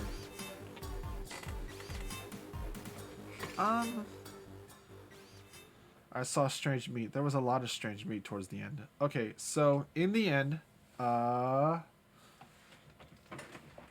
what it all... Well, the entire... Basically, the... Fuck. How do I explain that ending? The ending was super weird. That didn't make any sense at all. The ending, basically, I don't know. It's hard to connect that last part. I don't really get it fully, but basically the entire boarding town thingy was fake. Mother Matron was not real. What it was just some monster, and it just basically, like, we were like cattle. We were like its food, and we just were forced to be like miserable. That's why we worked like 7 days a week for 12 hours and stuff. Worked to death, starving. Was just so that way we would like suffer, and it like fed off that suffering. And then they would send it down so that way we'd suffer even more, and it just drained us of everything. And that's why some of the people didn't come back, because they just died down there. They die by the monster, and that's it. But then the ones who come back are like catatonic. Like, they don't come back. They're just still, they're like vegetables. And it's because the Mother Matron drains out all of their, you know, all of them that makes them them. And that's what happened to us. And we saw a glimpse of our mother, and I guess yeah, it just drains us of all that is us. And also, in the end, we get a glimpse of us in like some hospital place or something, and we I guess it takes our eyes. I don't understand that part fully, but I guess it just takes our eyes because it took everybody else's eyes too. We also saw some like glimpse of our mother, who also suffered the same thing that we did, where like she gave birth to us and then died afterwards, and she also had no eyes, and the floor was covered in blood, and she named us Lizzie, and she apologized for, you know, giving birth to us because, I don't know, it was weird. But yeah, I don't know. I didn't fully get that last part where I was like, this is your mother, you know, she's apologizing. I mean, I get the sentimentality part, but, you know, I don't get the whole, like, why? Like, how are we born? I don't know. There's a lot of open-ended questions, but it is only one ending, and when I talked to the person, they said that, you know, they said that there is only one ending, and it is supposed to end off open-ended, and there is a lot of loose ends, and they're meant for like your imagination to be like kind of like fill in the blanks. So yeah, I guess it was good. It was fine. It was fine. I thought it was okay. It was good. It was good for an indie stream, or an indie visual novel thing. I'm not super fond of like vulgarity for vulgarity. It needs to be like used properly, and so just having a character who like curses didn't really rub me properly, just because, you know, I don't know, I think that's kind of like it's a cheap personality trait. Yeah, it was very like Uzumaki, pretty much. Yeah. Yeah, it's just very like weird. It's trippy. It's very trippy. Yeah, very Junji Ito. Very Junji Ito. So bye, ASCII lad. I don't know if there's any good. I don't know if there's gonna be a rest of the stream. That was all I had in planned. But there we go. We read all of the Mother Matron. Huzzah! That was cool.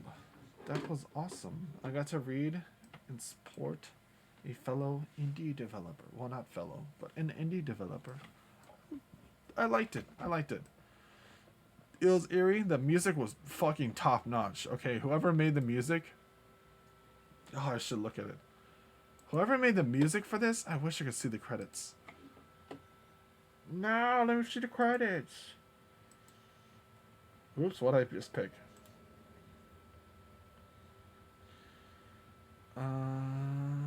Fuck. I want to see the credits. Ooh.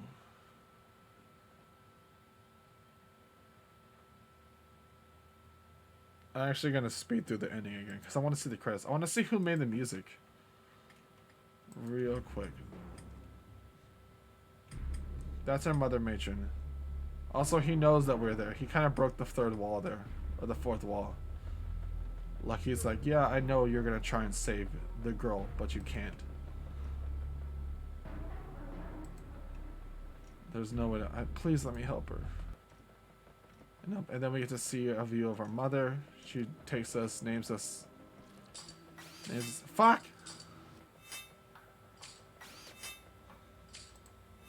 Programming, music, Death Rattle. Oh, the original soundtrack is by Velvet. Ooh! She made the music. That's cool. The music's hella good. The music's super ominous and really good. I like it. It's very industrial horror soundtrack. It's nice. I like it. I like it a lot. It creeps me out.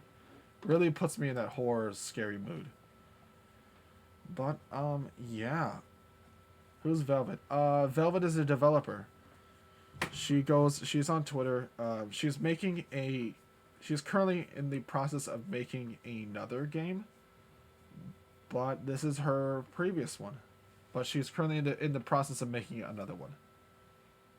I think she said that she was like halfway through it. Her name is Velvetique.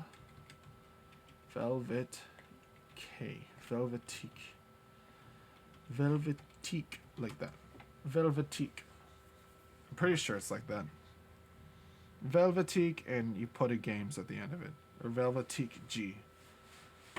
But they made this game, and it was good. And they're in the process of... Yes, I got it right. Velvetique. And they are in the process of working on the next game. Yeah, still working on my next game, but in the meantime, why not try my last game, For Mother Matron, a short horror visual novel where you must make life or death decisions inside a horrible labyrinth. Can you survive the terror beneath? Available for free. But yes, that is it. But we finished it. I don't really have any other plans. It's 8 o'clock.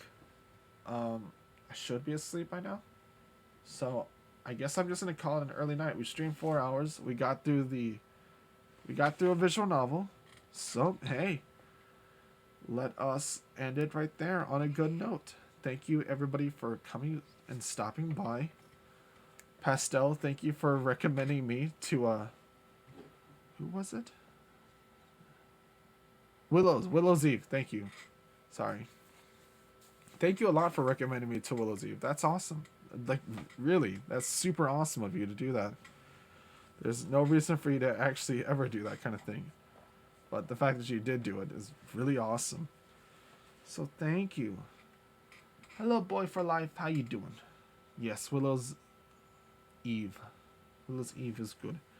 They seem nice too. They stopped by, raided. It was super nice. Super nice of them to even raid me. Give me a shot. That's awesome. But yeah. Next stream, I'll probably play I guess we can play Bloodborne. Next time we can play Bloodborne or drop back into the vampire game. Because vampires chill. We just play we just RPG, level up, listen to story, do some cool talking, mystery, vampire mysteries. Or we can just play Bloodborne. That's perfectly suitable for the season. And I've never played Bloodborne before.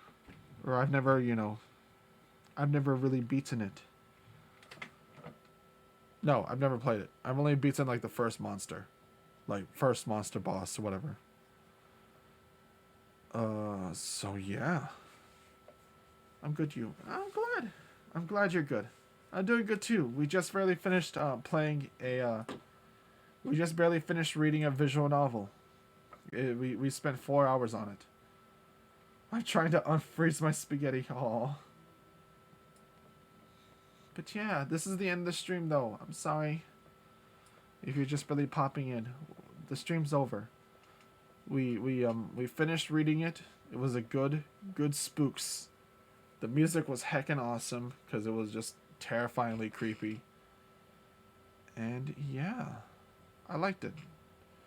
But anyway, I'm calling it a night. Next time I'll stream is Thursday, I believe. Unless I decide to stream Wednesday, but I'm not sure. Every other day. So it's Tuesday now, so Thursday morning.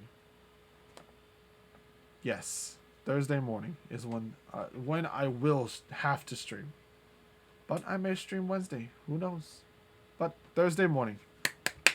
We stream Thursday morning. Anyway, I'm going to take off. Probably, lay in bed for a bit. Fall asleep. But thank you for popping by. Boy for life. You have a good life, okay? You be a dang good boy. Be the dangest boy.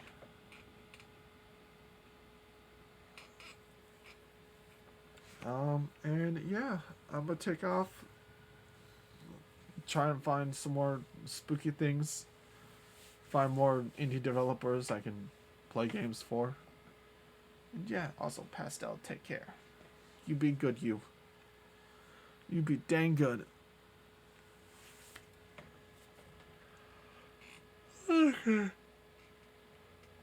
Okay, now that I'm coming down from the spooky reading vibe, I am getting tired. Alright, let's call it there before I end up falling asleep on stream. Bye. Take care. Bye. Hold on, before I go, let me revert our colors back to normal before I forget. That's not the right one. You're gonna see on screen editing. Let's see. Take out that. Here we go. Whoosh. Back to normal. Ah, normal color. Ah, that's so good. Normal color. We're taking out the spooky vibes. Bye-bye, spaghetti. I mean, Siduri. Bye-bye. Last one. No, that's me. I don't want to edit me. I want to edit this one. Come on. Let me edit this one. I want to edit this one. Please. Please let me edit this one. Ah, color. Okay. Now that we're done. Bye-bye. Take care. Have a good night. Sleep well. I love you all.